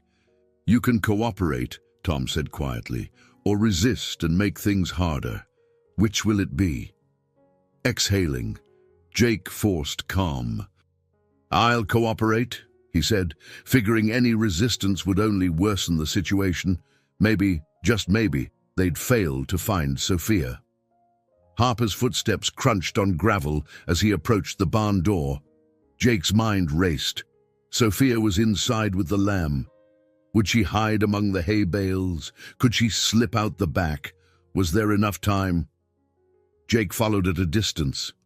Harper's security man stepped in first, scanning the dim interior. The sharp smell of straw and animals filled the air. At first glance, nothing seemed out of place. Then the lamb gave a startled bleat, bounding away from the intruder's boots. Sophia was nowhere in sight. Jake's pulse quickened. Maybe she'd found a spot to hide. Harper prowled forward, peering around every corner, yanking open stall doors, rummaging through equipment storage. She's got to be here somewhere, he muttered under his breath. Jake stood stiffly, hands clenched at his sides. All you're gonna find is livestock. At that moment, the barn's side door slammed shut. One of the security men rushed over, flinging it open to reveal no one. A swirl of dust motes danced in the sunbeam. Jake guessed Sophia must have slipped through that exit and run for cover. Harper looked frustrated, mouth set in a thin line. "Check around the house," he barked at the other man. "Outbuildings too." Jake's heart pounded with fear for Sophia. She might hide in the woods, but if Harper had men patrolling the perimeter, her chances of escape were slim. This was the worst-case scenario, the obstacle he dreaded, a full-scale search, backed by legal authority and private security muscle. Minutes felt like hours as they tore through the barn. Jake remained powerless, forced to watch them rifle through his property. All he could do was pray that Sophia had found a better hiding spot than the hay bales. Outside, a sudden shout drew their attention. "Nothing out here!" someone called, frustration evident. The men regrouped in the barn's entrance. Harper glared at Jake, fists tight. "We're not done. We'll scour every inch if we have to." Tom Patterson, his expression grim, stepped in. "We'll do a thorough check, Harper. But if we don't find anything, you'll have to accept that Sophia Blackwood isn't here." Jake suppressed a trembling sigh. For now, they hadn't caught her. But the search was far from over, and each passing moment felt like a countdown. The question hung in the air. Could she possibly evade them much longer? After what seemed an eternity, the search party completed their grim sweep of the house and outbuildings. They yanked open closets, peered under beds, rummaged through cabinets, leaving disarray in their wake. Michael Harper pushed each door open with growing frustration, but he found no sign of Sophia. Jake kept silent throughout, stoic on the outside but inwardly quaking. He had no idea how Sophia managed to evade them. Maybe she'd fled to the tree line, the creek, anywhere out of sight. He just hoped she was safe. Finally, the county official pulled Harper aside. "We've checked the house, the barn, the shed, and the property line. There's no one here but Mr. Miller." Harper's face was thunderous. "She has to be here. I know she is." Tom Patterson stepped forward, voice calm. "We've executed the warrant, and there's no evidence. Unless you have a tip that leads us somewhere else, that's it." Harper glowered at the sheriff, then at Jake. "You might be hiding her somewhere beyond your property, but don't think this ends here, Miller. I'll be watching." Without another word, Harper and his men stomped off, climbing into their vehicles. The official gave Jake an apologetic shrug before following suit. Only Tom lingered, standing by his cruiser. He looked troubled, his weathered features tight with worry. "I meant it," he said quietly. "If there's nothing to find, that's the end of my involvement. But be aware, Harper's not letting this go." Jake nodded, unsure how to respond. "Thanks, Sheriff." He watched Tom drive away, leaving the yard a mess of tire tracks and scattered footprints. The hush that followed felt ominous. Quickly, Jake hurried around the side of the barn, scanning the fields. "Sophia," he called in a low voice, heart pounding. No answer. His boots squelched in the muddy ground as he reached the edge of the woods. Still no sign of her. He pushed through the underbrush, calling her name, panic growing with each step. Finally, a soft rustle drew his attention. He spotted a flash of dark hair among the thick tree trunks. "Sophia!" She emerged from behind a cluster of pines, breathing hard, twigs in her hair. "Jake, oh God, are they gone?" Relief washed over him at the sight of her. He rushed forward, pulling her into a tight embrace. She clung to him, trembling. "Yes," he whispered. "They're gone, for now." They remained locked in that embrace, tension dissolving into shared relief. When they finally broke apart, tears shimmered in her eyes. "I ran through the back door as soon as I heard them, hid behind some fallen logs. I was so afraid they'd track me." Jake exhaled unsteadily. "They turned the whole place upside down, but they didn't find you." A shaky laugh escaped Sophia, part relief, part disbelief. "What now?" "They'll just come back again, won't they?" Jake's mouth set in a grim line. "Probably Harper won't quit unless he's forced to." They trudged back to the house, stepping around broken possessions Harper's team had tossed aside. Sophia grimaced at the chaos. "I'm so sorry, Jake. This place is wrecked." He shook his head, forcing a small smile. "Nothing we can't fix. I'm just glad you're safe." While they cleaned up, Ben and Maggie arrived, having seen the cars leaving. Ben helped Jake reposition furniture, righting overturned chairs. Maggie comforted Sophia, offering her a cup of tea. The living room felt like a war zone, but the presence of friends helped restore a semblance of normalcy. Once everything was somewhat back in order, they gathered at the kitchen table. The sense of partial victory hung in the air. They'd narrowly avoided Harper, but the cost had been high.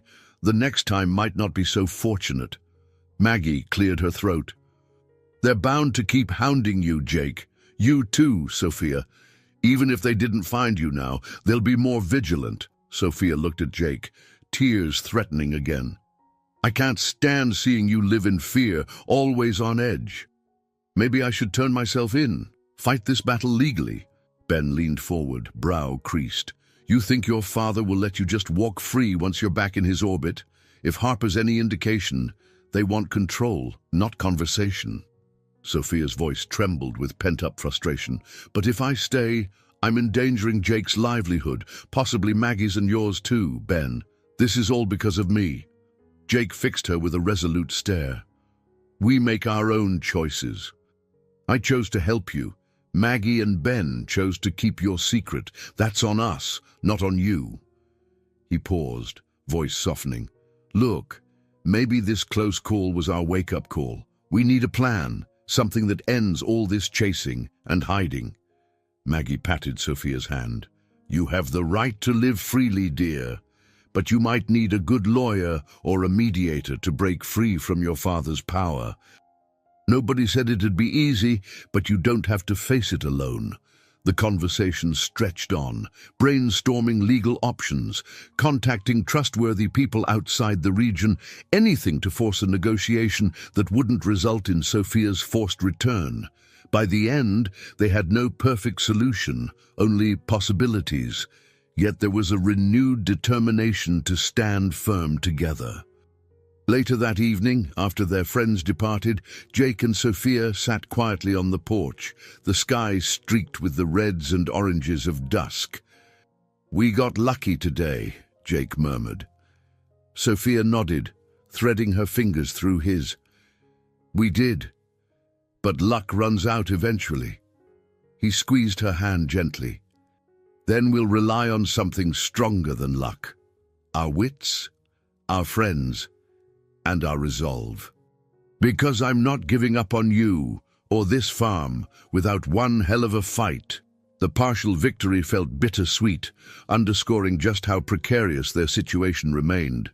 But in that shared resolve, a hint of optimism glimmered, like the last rays of sun peeking over the horizon before nightfall. The county fair arrived sooner than expected, casting the small town into a bustle of activity. Booths sprang up in the fairground fields, offering everything from homemade pies to livestock competitions. Families poured in from neighboring counties, eager for funnel cakes and carnival rides. Underneath the celebratory surface, however, Jake and Sophia knew tension still simmered. They decided to bring their jam to the fair, as planned. It was a risky move. Public exposure could mean recognition for Sophia.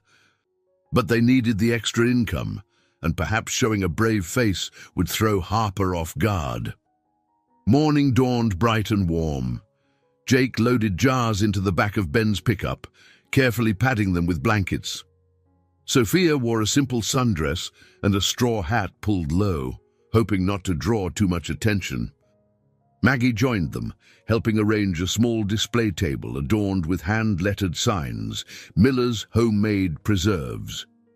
As soon as they set up, curious passers-by wandered over, lured by the promise of samples.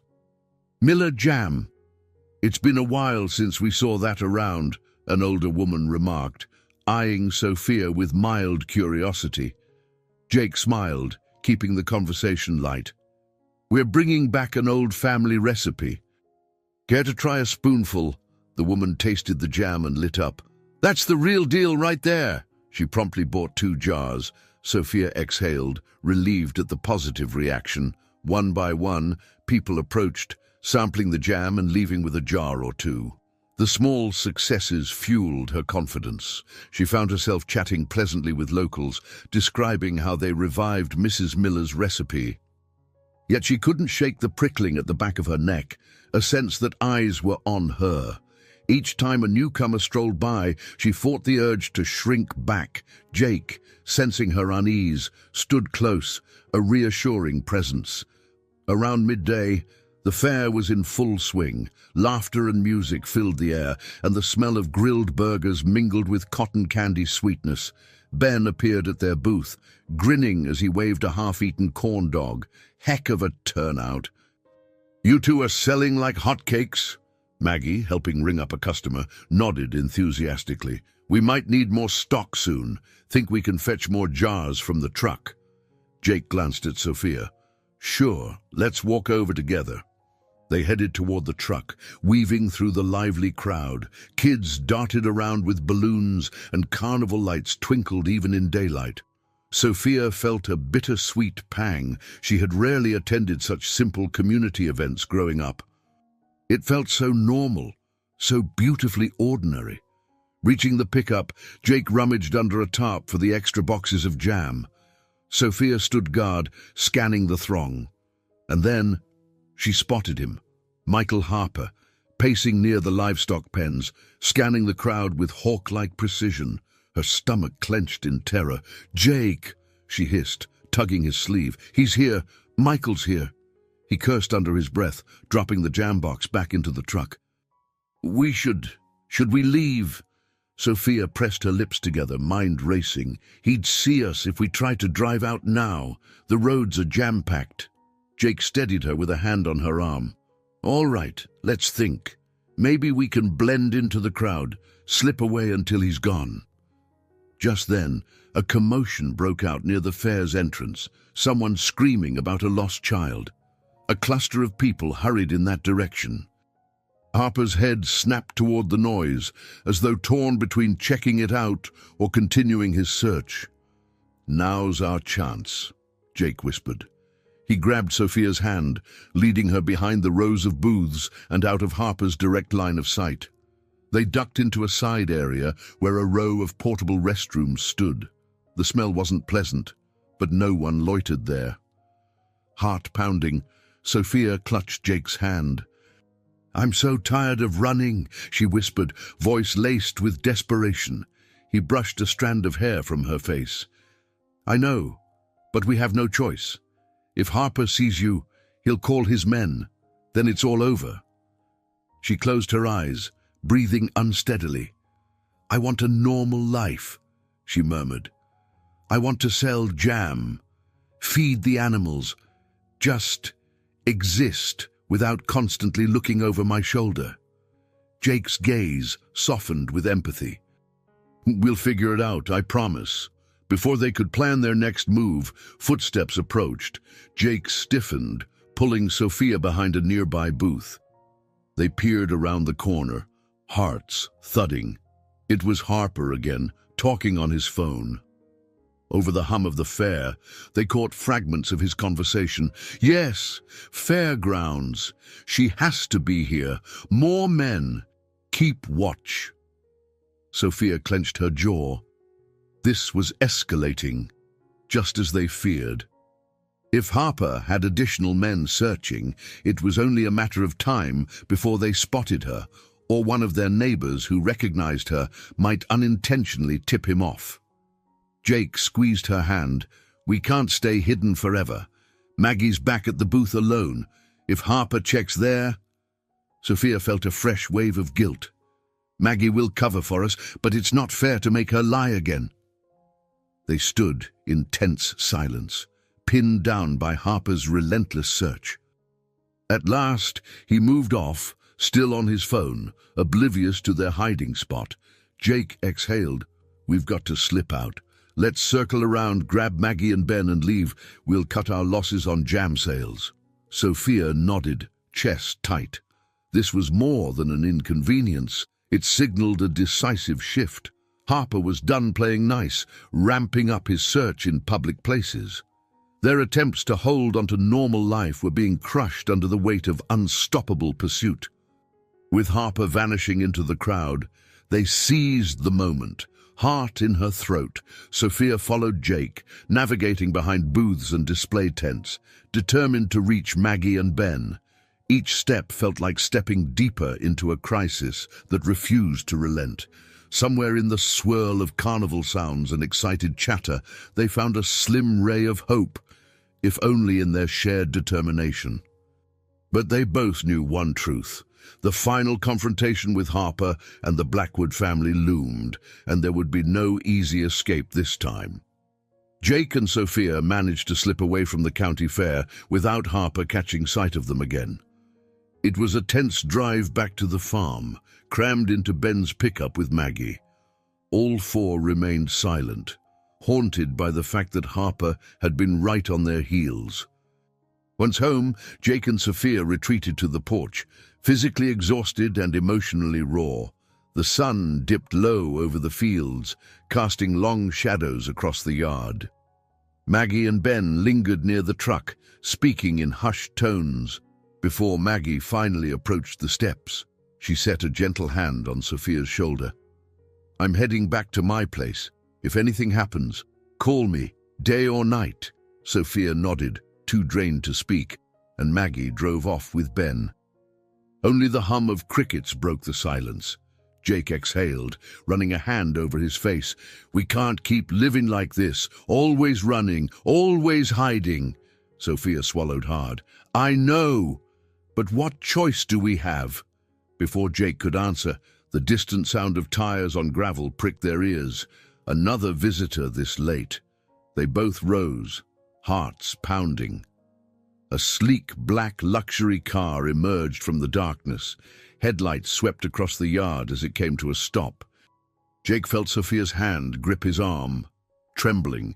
This time it wasn't Harper's SUV. It looked even more expensive. When the door opened, a tall, grey-haired man stepped out, flanked by a second figure, a stocky, suited individual who exuded quiet menace. Jake's gut tightened. He knew instinctively who this must be. Sophia, the older man called, voice resonant with authority. Sophia, come here. She went rigid. Father, she whispered, eyes wide with shock. Richard Blackwood stood there, dressed in a tailored suit despite the dusty farm setting. His piercing gaze flicked to Jake, assessing him with cool disdain. Sophia, I've come to take you home. Jake squared his shoulders, stepping protectively in front of her. She's not going anywhere against her will. Richard's sharp eyes pinned Jake. You must be the farmer who's been hiding my daughter. I've heard quite a bit about you. Believe me, young man, you have no idea who you're dealing with. Sophia stepped forward, chin lifted despite her trembling hands. Father, you shouldn't have come here. I'm not a child, and I'm not returning to Seattle under your terms. Her father's expression hardened. You've disgraced this family, running off like a fugitive. You've brought shame on the Blackwood name. Andrew, He jerked his head at the stocky man, who stepped forward, is still prepared to move forward with the arrangement. Let's leave this place before more damage is done. Sophia's heart hammered. Andrew Green, her supposed fiancé, wore a neutral expression, but she caught a flicker of annoyance in his eyes. "Sophia," he said in a low, controlled voice, "we all want this resolved. Your father's business depends on our partnership. This marriage can't be delayed forever." Jake clenched his fists at his sides, anger coiling in his chest. This is her life, not a corporate transaction. Richard shot Jake a look of pure contempt. "Stay out of this, Miller.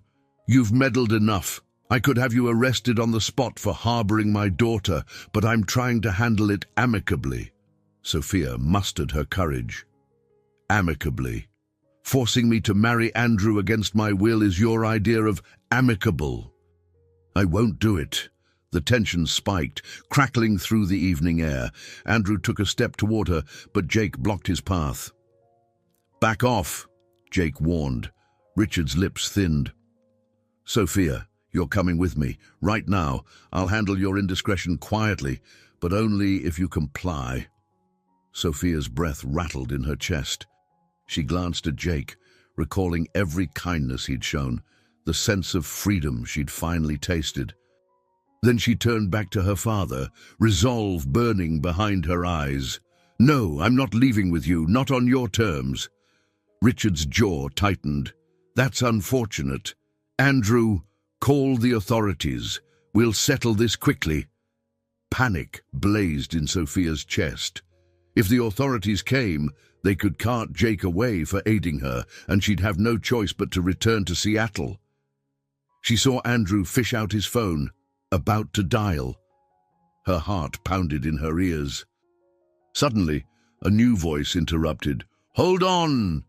Maggie stood at the property's edge, having returned the moment she saw the unfamiliar car. Beside her was Ben, who looked ready for a fight. "Can't let you just barge in here and threaten folks, Mr. Blackwood," Maggie said, her tone calm but firm. Richard's glare flicked to the newcomers, irritation clear. "This is a private family matter. Keep out of it." Maggie folded her arms. "Looks a lot more like bullying to me. This is our community. We don't stand by while someone tries to force one of our own into something." "Our own," Sophia repeated inwardly, feeling a surge of gratitude. Maggie and Ben, with unwavering resolve, had cast their lot with her and Jake. Andrew hesitated, phone in hand, uncertain. Richard's nostrils flared. "You people are meddling in affairs that don't concern you. Sophia belongs in Seattle. If she won't come willingly, I'll see to it that your precious farm is left in ruins from legal fees, lawsuits, whatever it takes." Jake felt Sophia's hand slip into his. Her grip was tight, but he sensed her determination. This was the moment they dreaded, the confrontation with a man who wielded immense power and little mercy. Despite the terror coiling in his stomach, Jake drew a steadying breath and spoke, voice unwavering. "I won't let you hurt her or destroy this place. If it's a fight you want, you'll get one, but you'll have to get through all of us." In the fading light, the farm's dusty yard became a stage for a showdown that had been building since that night Sophia stumbled into Jake's life. Consequences hovered on every side, lawsuits, arrests, betrayals, yet neither Jake nor Sophia would back down. Richard Blackwood fixed them both with a withering stare. "Then you've just made the biggest mistake of your life." And with that, the confrontation stood at a fever pitch, none of them certain which path the escalating conflict would take, but all knowing they'd crossed the point of no return. When Richard Blackwood finally left that night, his threats ringing in the air, he made it clear he was giving them no more than a few days to rethink. Otherwise, he'd unleash the full weight of legal action. Andrew, reluctant to cause a scene in front of so many witnesses, followed suit, though his inscrutable gaze lingered on Sophia before driving off. The farm felt eerily quiet in their wake.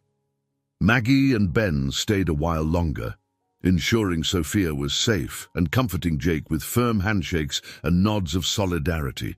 But even they departed eventually, leaving the two alone with the aftermath of the explosive confrontation. Inside the farmhouse, Sophia slumped into the old couch, the tension draining from her body in violent shivers. "He's never been this furious before," she whispered, voice trembling. "It scares me, Jake. He's capable of doing anything to protect his reputation, and that includes tearing down your life." Jake set aside his battered hat on the coffee table, sinking next to her. "I've never been one to run from a fight," he said quietly, "but this isn't a fair one. Richard has money, connections, lawyers, everything I don't." She turned toward him, eyes glossy with tears. "I can't let you lose this farm because of me. It's all you have. I won't stand by and watch it be destroyed." A heavy silence filled the room, broken only by the ticking clock on the mantel. Finally, Jake inhaled slowly. "Sophia, I'd lose more than the farm if I let your father drag you away from here against your will. It'd destroy me in a different way." Her face crumpled at his words, and a sob escaped her throat. She reached for his hand, interlacing their fingers. "I never imagined I'd find someone who'd stand by me like this. I don't deserve it." Jake gently lifted her chin, forcing her to meet his gaze. "You deserve to choose your own life. Everyone does."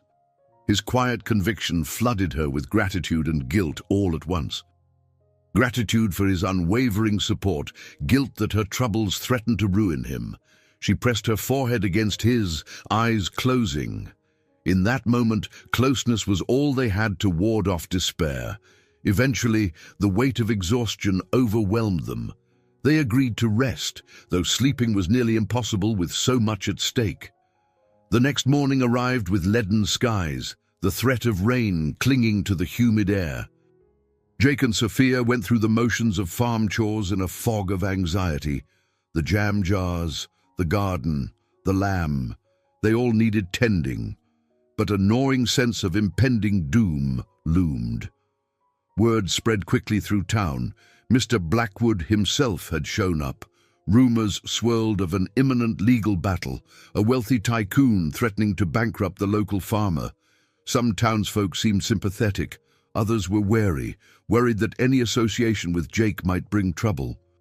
Sophia noticed the change when she ventured into the small grocery store for supplies. The cashier, normally chatty, seemed guarded. Another customer whispered behind her hand as Sophia passed. The tension of the previous night clung like a stubborn stain.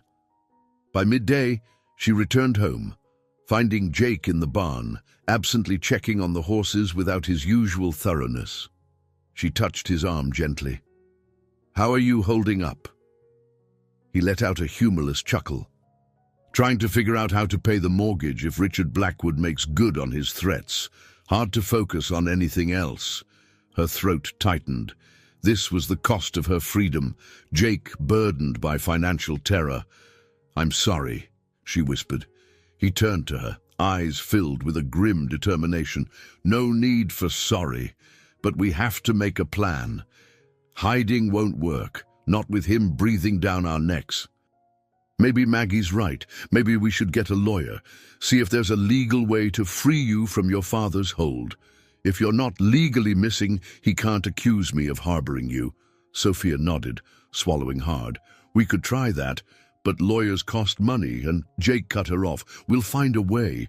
I might have to sell a piece of the land or the livestock, but I'll do it if it means giving you a fighting chance." Her eyes welled with tears again. She hated how every solution seemed to demand more sacrifice from him, yet she felt no better alternative. If she went back to Seattle without a legal approach, she'd be forced into that marriage, or at best, cut off from her father's resources, but still under constant watch.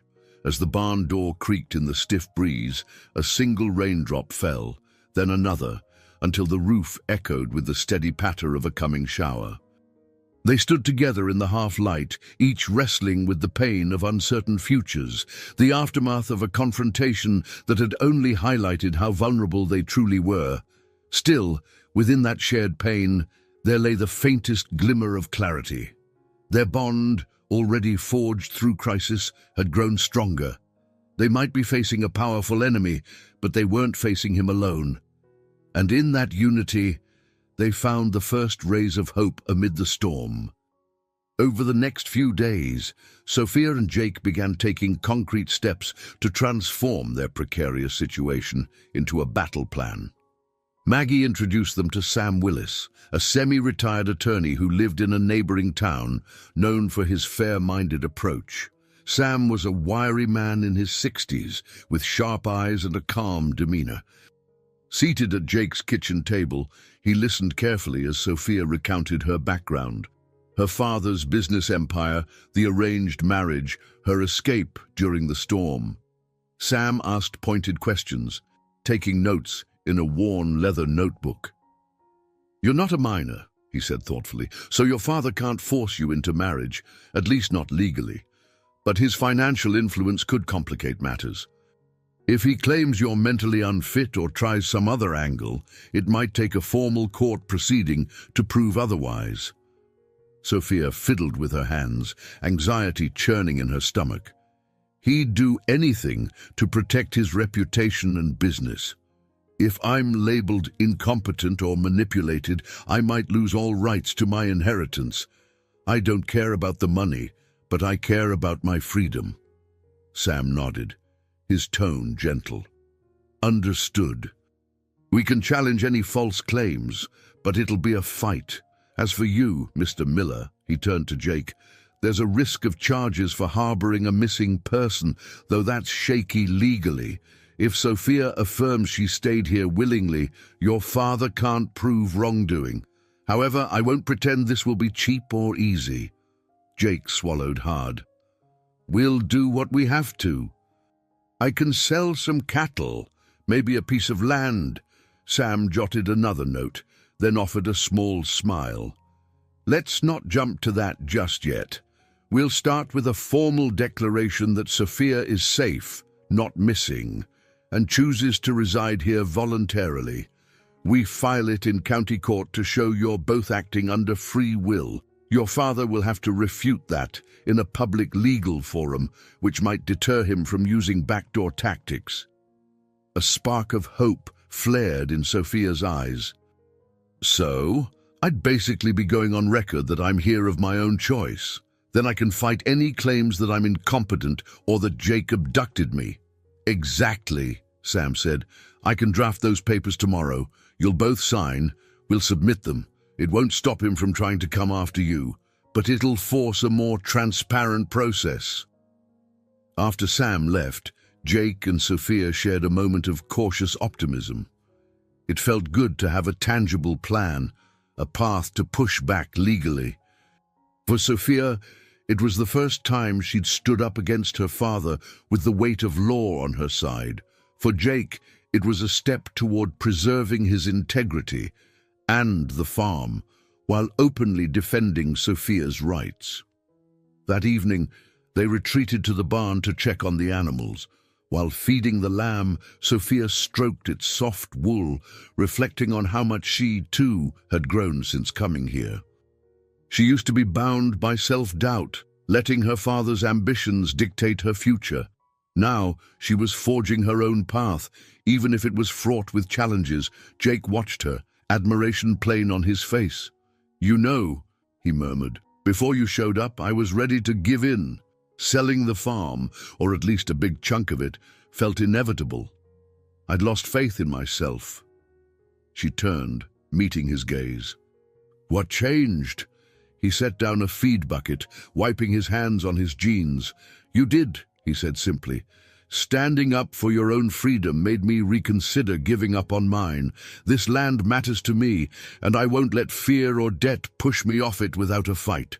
Emotion welled in Sophia's chest, and she found herself leaning against him, the barn's warm light falling across their shoulders. In that quiet space, She recognized how deeply their transformations were intertwined, her courage fueling his, and vice versa.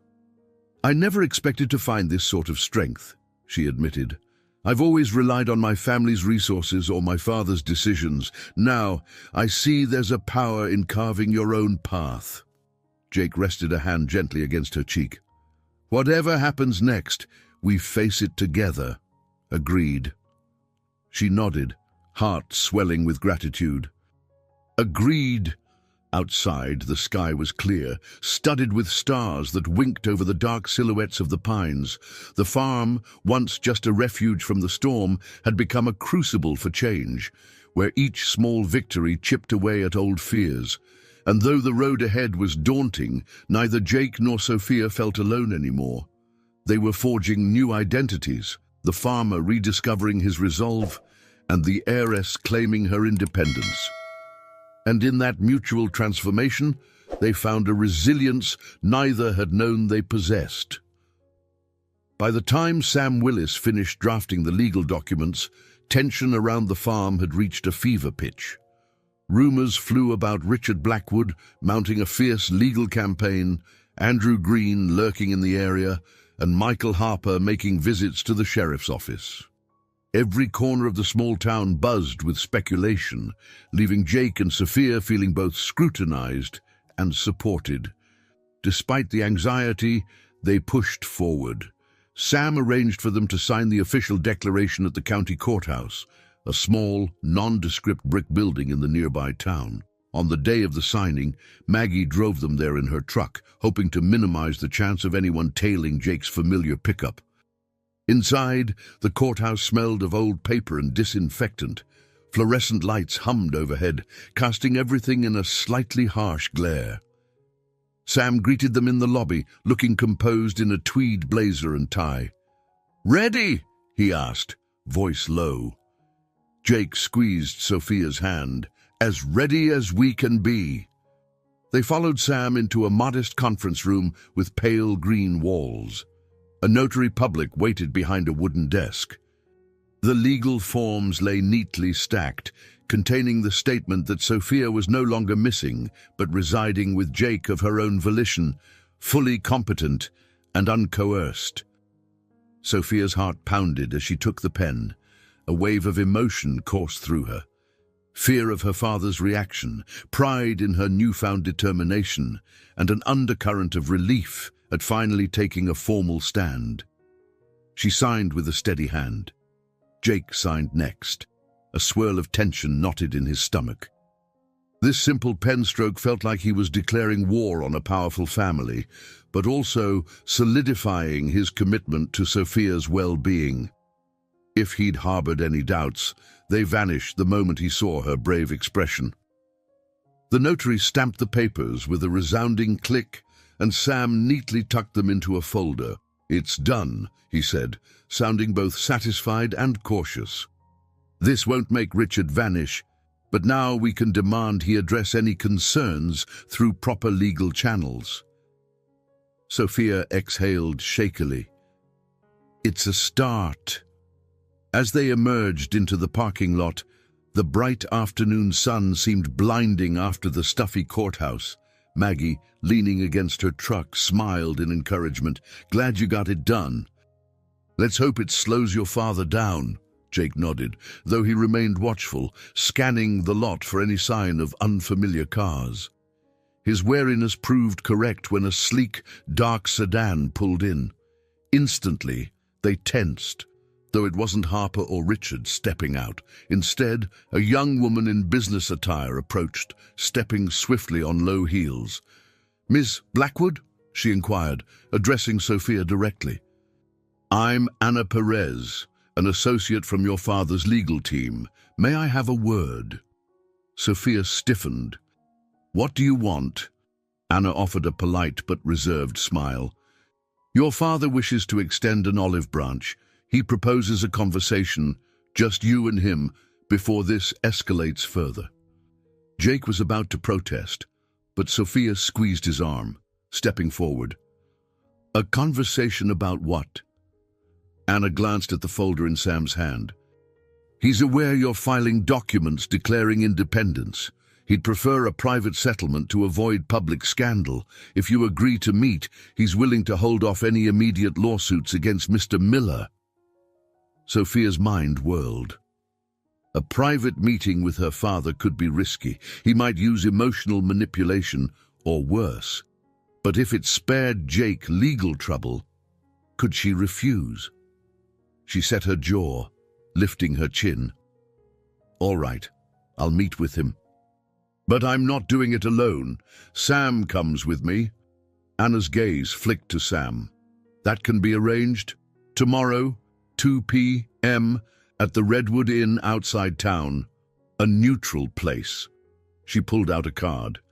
"Call me if you want to reschedule." With that, she retreated to her sedan and left, leaving behind a swirl of dust. Maggie shook her head. "Feels like a trap." Sam folded his arms. "It might be, but it's also a chance to negotiate. If your father sees you won't be bullied, maybe he'll consider a settlement." Jake clenched his fists, tension rolling off him. "You sure about this, Sophia?" She stared at the business card, heart pounding. "No," she admitted quietly. "But I have to face him. If there's even a small chance we can resolve this without dragging everyone through court, I owe it to you and myself to try." They headed back to the farm, the upcoming meeting heavy on their minds. That night, neither Jake nor Sophia slept much. The knowledge that they were on the threshold of a final showdown, with the potential to either reach peace or ignite a bigger storm, kept them awake under the flickering glow of a single bedside lamp. Yet as dawn approached, Sophia found herself oddly resolute. This was the path she had chosen. No more running, no more hiding in barns. She would meet her father eye to eye and speak her truth, bolstered by the love and support she'd found here. And in that quiet conviction, she discovered she was no longer just a frightened heiress fleeing a forced marriage. She was a woman determined to live on her own terms. The Redwood Inn sat on the outskirts of town, a modest roadside hotel with a small diner attached. Hardly the sort of place Richard Blackwood would frequent, which only underscored the seriousness of this meeting. Sophia arrived with Sam and Jake by her side. They parked near the far end of the lot to avoid drawing attention. Her stomach churned with nerves as they walked up the cracked concrete walkway to the lobby. Inside, a polite desk clerk directed them to a private conference room. Sophia's heart thudded against her ribs with each step. She'd faced her father on the farm, but this felt different, colder, more formal.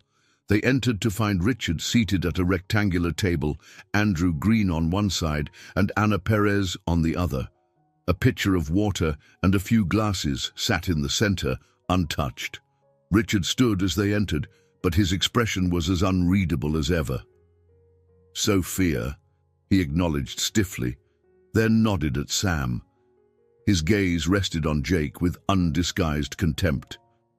"Mr. Miller," he added coldly. Jake met his stare without blinking, though his pulse hammered. He refused to be cowed by this man's obvious wealth and authority. Sam placed a leather folder on the table, clearing his throat. "We're here at your request, Mr. Blackwood. Let's keep this productive." Richard gestured for them to sit. "Of course." He waited for everyone to take their seats, then inhaled. "Sophia, you must realize this entire ordeal is damaging. For you, for our family's name, and for the business. I propose a settlement." Sophia steeled herself. "What kind of settlement?" Richard glanced at Andrew, who cleared his throat.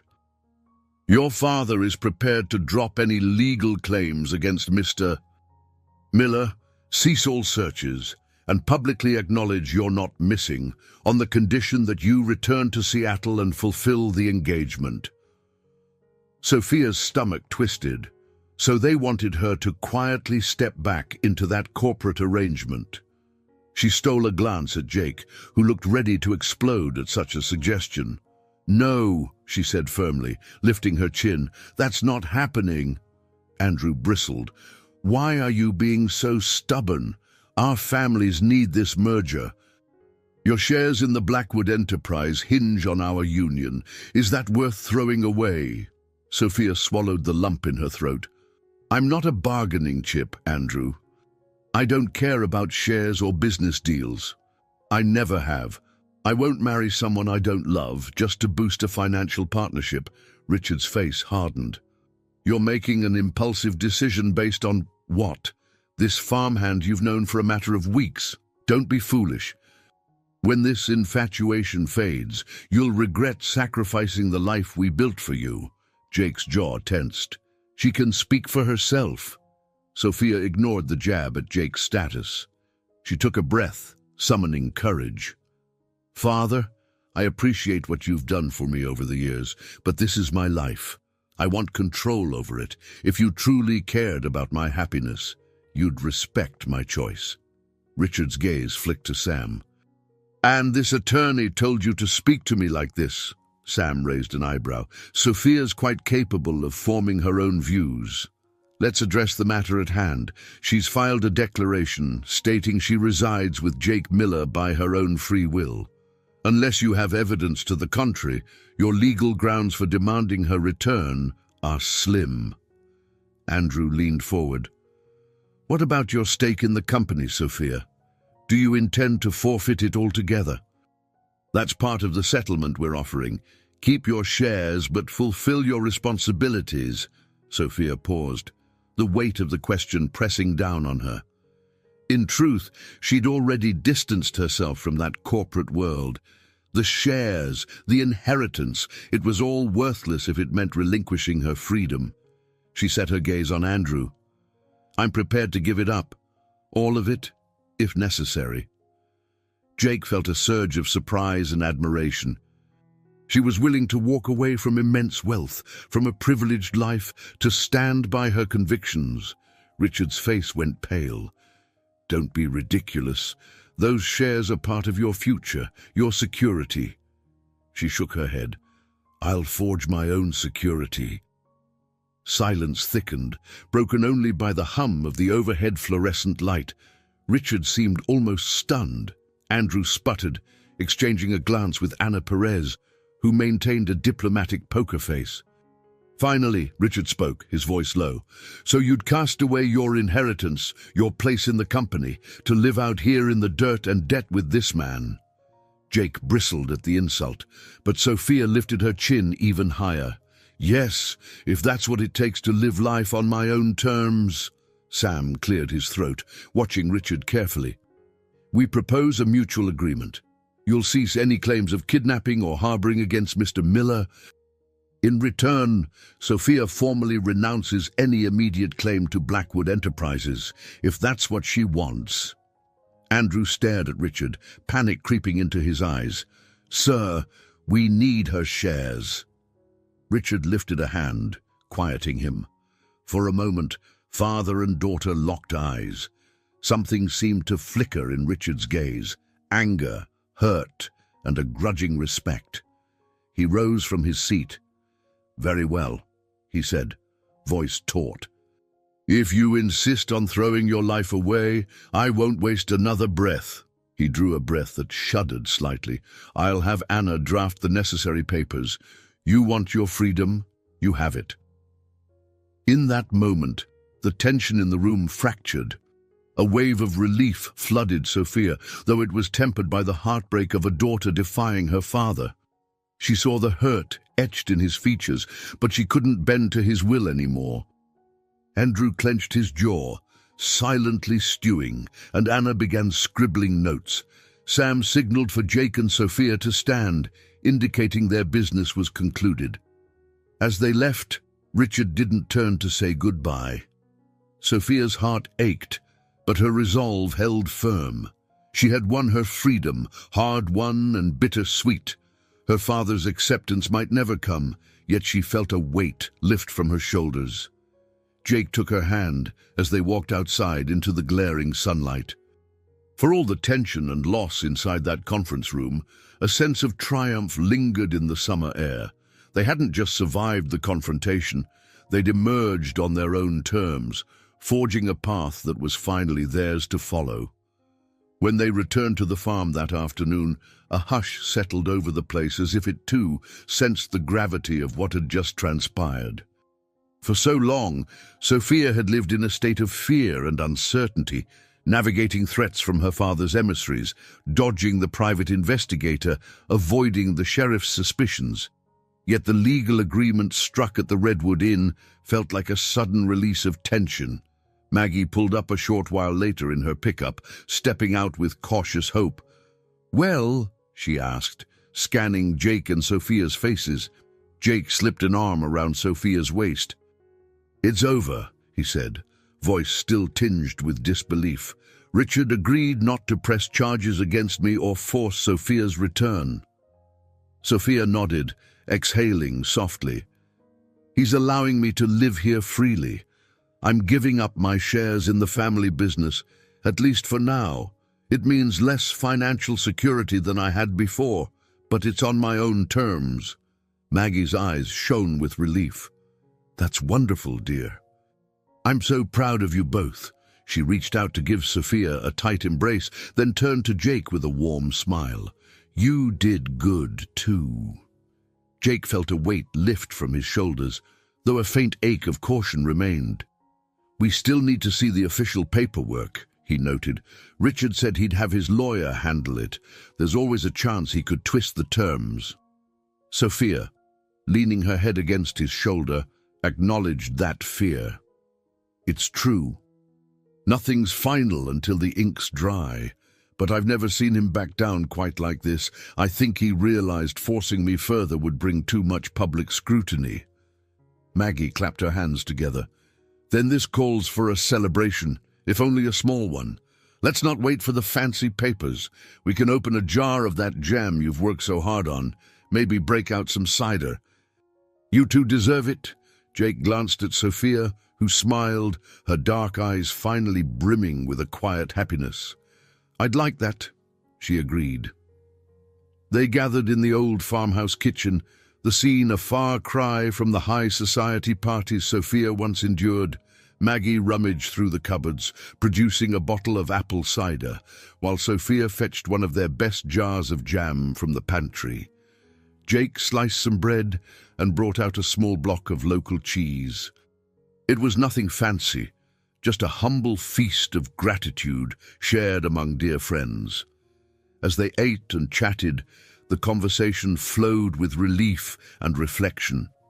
Maggie reminisced about the first time she'd met Jake's mother, how she'd been taught to preserve berries the Miller way. Sophia joined in, describing the stark differences between her life in Seattle and the heartfelt connections she found here in Oregon. When the sun sank low, bathing the kitchen in warm golden light, Maggie excused herself with a knowing smile. "I'll let you two have some time. You need to breathe and figure out your next steps in peace." She slipped out the door, leaving the farmhouse quiet and still. Sophia turned to Jake, resting her elbows on the kitchen table. "It feels surreal," she confessed, voice hushed. "For weeks, I woke up every morning afraid of being found, dragged back to that world I hated. Now I'm free." Jake reached across the table and laced his fingers with hers. "You earned it," he said softly. "Standing up to your father like that, giving up everything you thought you'd rely on, it took guts." Her gaze fell to their joined hands, and a small smile tugged at her lips. "I never could have done it alone. You showed me there's more to life than power or money. That there's worth in simpler things, in honest work and genuine kindness." Jake felt his chest tighten with emotion. He recalled the day she staggered onto his property, drenched and unconscious, how everything changed in that moment. He'd been isolated, despairing over unpaid bills and the slow decline of his farm. Somehow, in saving her, he'd begun to save himself. "You gave me hope, too," he said, his voice low. "I'd started to believe this farm was doomed, that I'd have to sell off the land, but seeing your determination made me want to fight for it again." Sophia's eyes welled with tears. "So, where do we go from here?" she asked, gently squeezing his hand. He leaned forward, brushing a strand of hair away from her cheek. "Wherever we want. We'll rebuild. Together. Keep selling jam, fix the fences, bring in new livestock. And if you ever miss the city—" She shook her head, a genuine laugh escaping her. "I think I'll be okay without skyscrapers for a while. Maybe someday we can take a trip. But for now, this land feels more like home than Seattle ever did." Jake's gaze turned tender. "I'm glad. And just so you know, there'll always be a place for you here, with me." A hush settled, carrying the weight of love unspoken. Though the day's victory was incomplete until the final documents arrived, the overwhelming sense was that a new chapter was unfolding, one of shared dreams, forged by hardship and bound by a quiet, powerful bond. A crisp morning fog rolled across the fields as Sophia stepped onto the farmhouse porch. She rubbed her arms, feeling the early chill. Daylight broke softly over the pastures, painting the horizon in pastel hues. For the first time in what felt like an eternity, she greeted the day without the dread of being discovered. Jake ambled out behind her, coffee mug in hand. He offered her a second mug, steam rising from its surface. "Couldn't sleep?" he asked gently. She shook her head. "No, I kept thinking about what happens next. How life settles into something normal, I guess." He sipped his coffee, then leaned against the porch railing. "We might actually get to experience normal," he replied with a half-smile. "No more lying to the sheriff, no more ducking private investigators." Sophia smiled, her breath fogging in the cool air. "I never thought normal could sound so appealing." They walked out into the yard, passing the rickety old barn that had once been her hiding place. The lamb, now healthy and mischievous, bleated a greeting. Sophia paused to scratch its head, remembering those first days of tending to it, how uncertain she'd felt about her future. Now, that moment seemed like the beginning of a necessary journey, one that had led her back to herself. A faint rumble of an engine drew their attention. Ben's pickup truck rattled up the drive. He hopped out, a grin spreading across his face when he saw them. "Heard you two could use a hand," he called, waving a set of tools in the air. Jake chuckled. "We can always use a hand. We were just thinking about fixing that fence line by the creek." Ben nodded, unshaven face crinkling with good humor. "Well, I'm your guy. But first—" He leaned into the truck and emerged with a large manila envelope. "Got a delivery from Sam Willis, courtesy of Maggie. She said he asked her to pass this along." Sophia's pulse quickened. "The papers?" she asked, stepping closer. Ben nodded. "Looks official to me. Thought I'd bring 'em right over." She took the envelope, fingers trembling slightly. With Jake at her side, she tore the seal, pulling out a stack of legal documents. The top page bore the header, "Mutual Settlement Agreement." Skimming the language, she recognized all the clauses she and Sam had discussed: relinquishment of her inheritance stake, a statement that she was free to reside wherever she wished, and a promise that no legal action would be pursued against Jake. A wave of relief washed through her, bittersweet and profound. She glimpsed her father's signature at the bottom, confirming that he'd finally yielded. While there was sadness in closing the door on part of her family legacy, there was also undeniable liberation. Jake read over her shoulder, exhaling in relief. "So it's done," he murmured. "No more threats or suits." Sophia nodded. "Looks like it. I'm free, truly free." Ben clapped Jake on the shoulder. "Then that calls for a celebration," he declared. "Or at least a barbecue once this fence is sorted out." They laughed, the tension that had gripped them for so long lifting at last.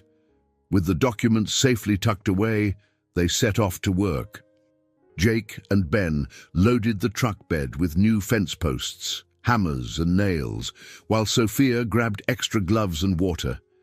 The day stretched before them, promising labor but also a renewed sense of peace. At the creek, the three of them worked side by side, driving in posts and stringing fresh wire. The steady cadence of hammer blows resonated through the air, blending with birdsong and the trickling of water. Hours passed in a harmony of labor and conversation, the kind of simple pleasure Sophia realized she'd been missing in her old life of boardrooms and luxury hotels. When the fence finally stood sturdy and straight, Ben wiped sweat from his brow and grinned.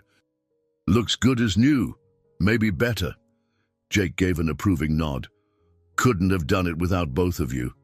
Sophia leaned against the freshly set post, breathing in the earthy scent of damp soil and pine.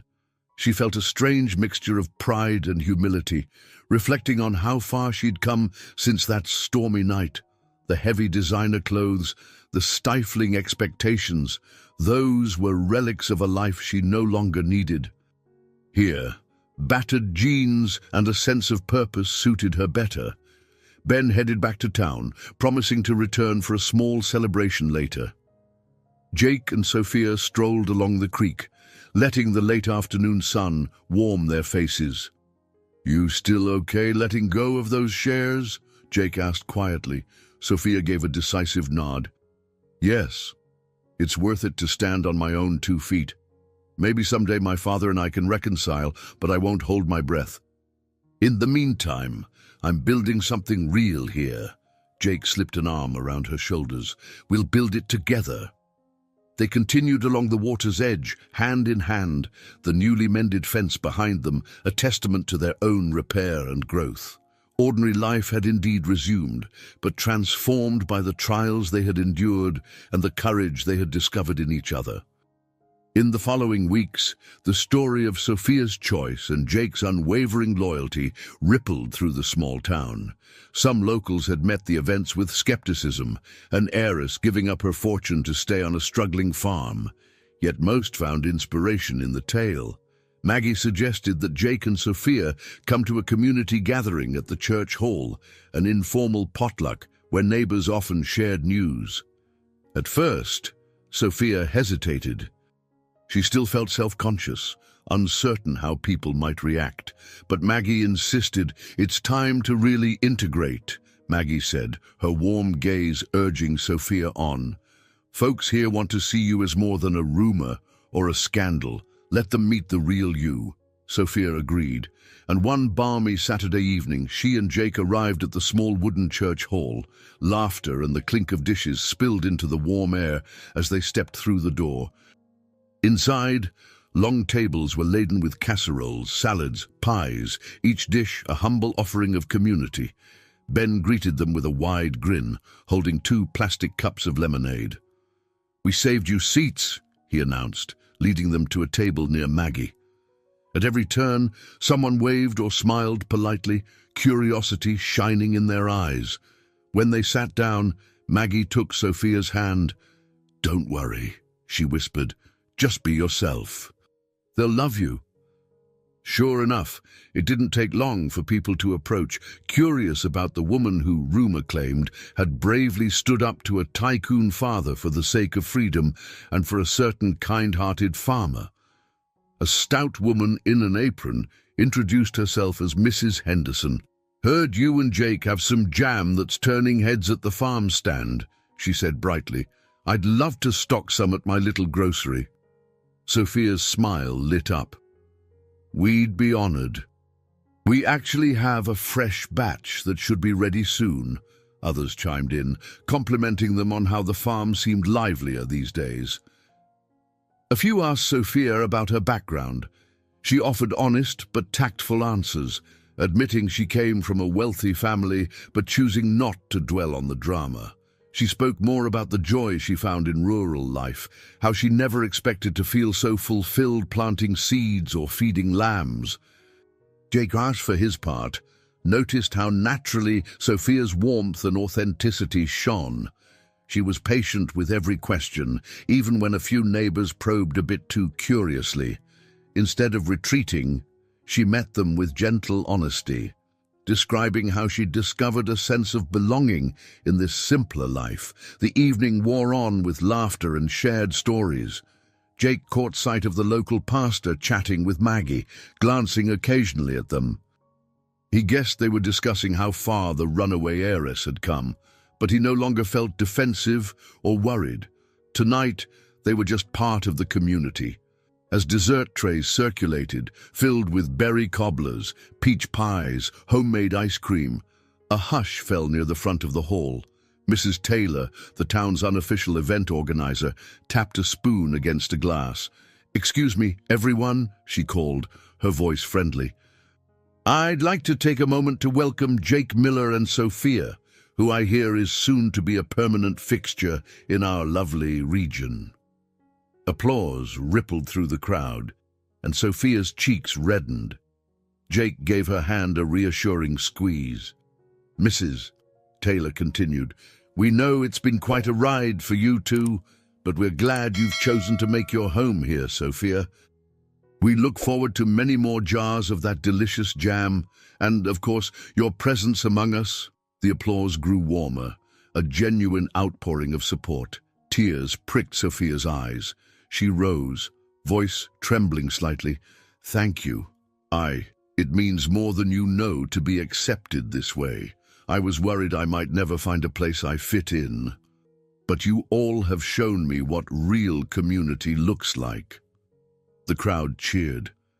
Jake stood beside her, adding a few words of gratitude for everyone's help during their ordeal, from Ben's mechanical skills to Maggie's unwavering friendship. After the applause settled and people returned to conversations, Sophia and Jake found themselves surrounded by neighbors offering handshakes, welcoming words, and promises of future collaborations. In every exchange, Sophia sensed the unspoken question, why give up a fortune for this small-town life? Her answer, though she seldom voiced it outright, was simple: "Because here, I'm genuinely seen, not just used." Later, as they helped tidy up the hall, Sophia and Jake shared a look that spoke volumes. By standing up for herself, Sophia had not only freed herself from her father's chains, she'd discovered a community ready to embrace her.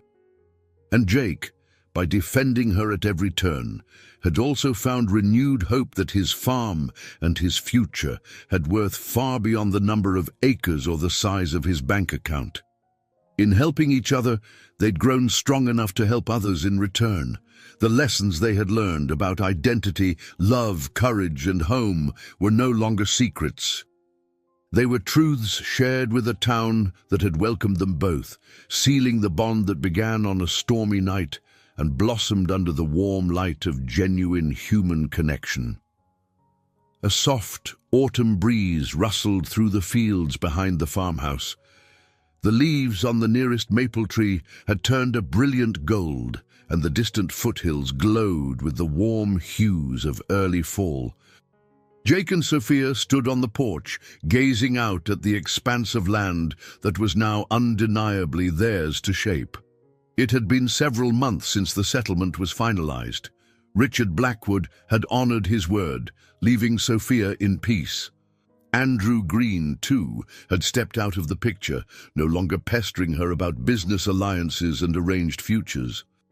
Their old world still existed, but Sophia had effectively closed that chapter, forging a new story on this quiet patch of earth. In the intervening weeks, the Miller Farm's jam business had picked up steadily. Locals raved about their preserves, and neighboring towns began placing small orders. It wasn't a fortune, but it was enough to lighten Jake's financial burdens. Little by little, he paid off overdue bills, fixed up the roof, and purchased a few more livestock. Every so often, a pang of regret for her estranged father surfaced in Sophia's heart. She wished they could have parted on gentler terms, but she understood that, for now, distance was necessary for her growth, and perhaps his. She believed that one day they might find a healthier way to communicate. Stepping off the porch, Sophia tugged on a sweater as the cool breeze caught her. Jake followed, hands comfortably in his pockets. They meandered toward the barn, passing the orchard where a few apple trees had begun to bear fruit. Ranger, Jake's old horse, poked his head over the fence, nickering softly. Pausing at Ranger's side, Sophia stroked the horse's muzzle, recalling the night Jake had discovered her unconscious in the storm. How fragile she had felt then, how uncertain of her future. Yet here she was, forging a life that felt both real and profound. Jake patted Ranger's neck. "He's still as stubborn as ever," he commented, an affectionate grin on his face. Turning to Sophia, he added, "Kinda like you." She laughed softly, stepping closer. "Guess I've learned stubbornness can be a good thing when it's for the right reasons." For a moment, she studied his face, etched with lines from hard work and worry, yet lit by a quiet satisfaction. "Jake, I never thanked you properly." He tilted his head. "For what?" "For risking everything to protect me," she said, her gaze earnest. "You could have turned me in when you first found out who I was. You might have saved the farm sooner with that reward money, but you didn't. You stood by me." He shrugged, a small, tender smile touching his lips. "Turning you in would have been like tearing out a part of me. And honestly, it was never just about saving the farm. It was about doing what felt right. I guess that's how I was raised." Sophia stepped forward until they stood inches apart, the horse forgotten for the moment. She traced her fingertips along the faded plaid of his shirt. "Well, I'm thankful, because that choice changed my life. Gave me a chance to find out who I really am." Jake gently lifted her chin, his voice soft. "And who is that?" Her eyes shone with emotion. "A woman who's finally free to choose, who knows what love and community feel like. A woman who's not afraid to get her hands dirty on a farm or stand up to powerful people to claim her own path." "That's quite a woman," Jake murmured, his own eyes reflecting her sincerity. Their kiss felt like a natural extension of that moment, a quiet seal on everything they'd endured and achieved together. The wind carried the scent of apples and hay, the sky overhead shifting to a warm palette of orange and pink as the sun dipped lower. Eventually, they pulled apart, contentment in their faces. They led Ranger to the barn, fed the lamb that still followed them around, and made one more pass through the orchard, checking on the fruit.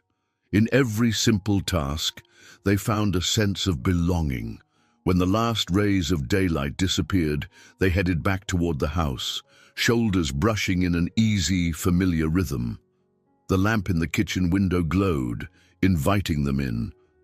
Maggie, Ben, and a couple of other friends were stopping by later for supper, no longer out of worry, but for the shared pleasure of good company. Standing on the porch once more, Jake paused to glance over his land. Sophia slid her arm around his waist, resting her head against his shoulder. The weight of past fears melted into the crisp evening air, replaced by a calm assurance that this was exactly where they both belonged. In that serenely powerful moment, all the threads of their journey came together. The storm that had brought Sophia to Jake's farm, the moral dilemmas they had faced, the love that had grown in secrecy, and the final stand they had taken against Richard Blackwood's demands. The quiet hush of nightfall felt like a benediction, a promise that every hardship had led them here to a place of hope, peace, and genuine happiness. They stepped inside, arm in arm, ready to share a meal with friends and savor the life they had built.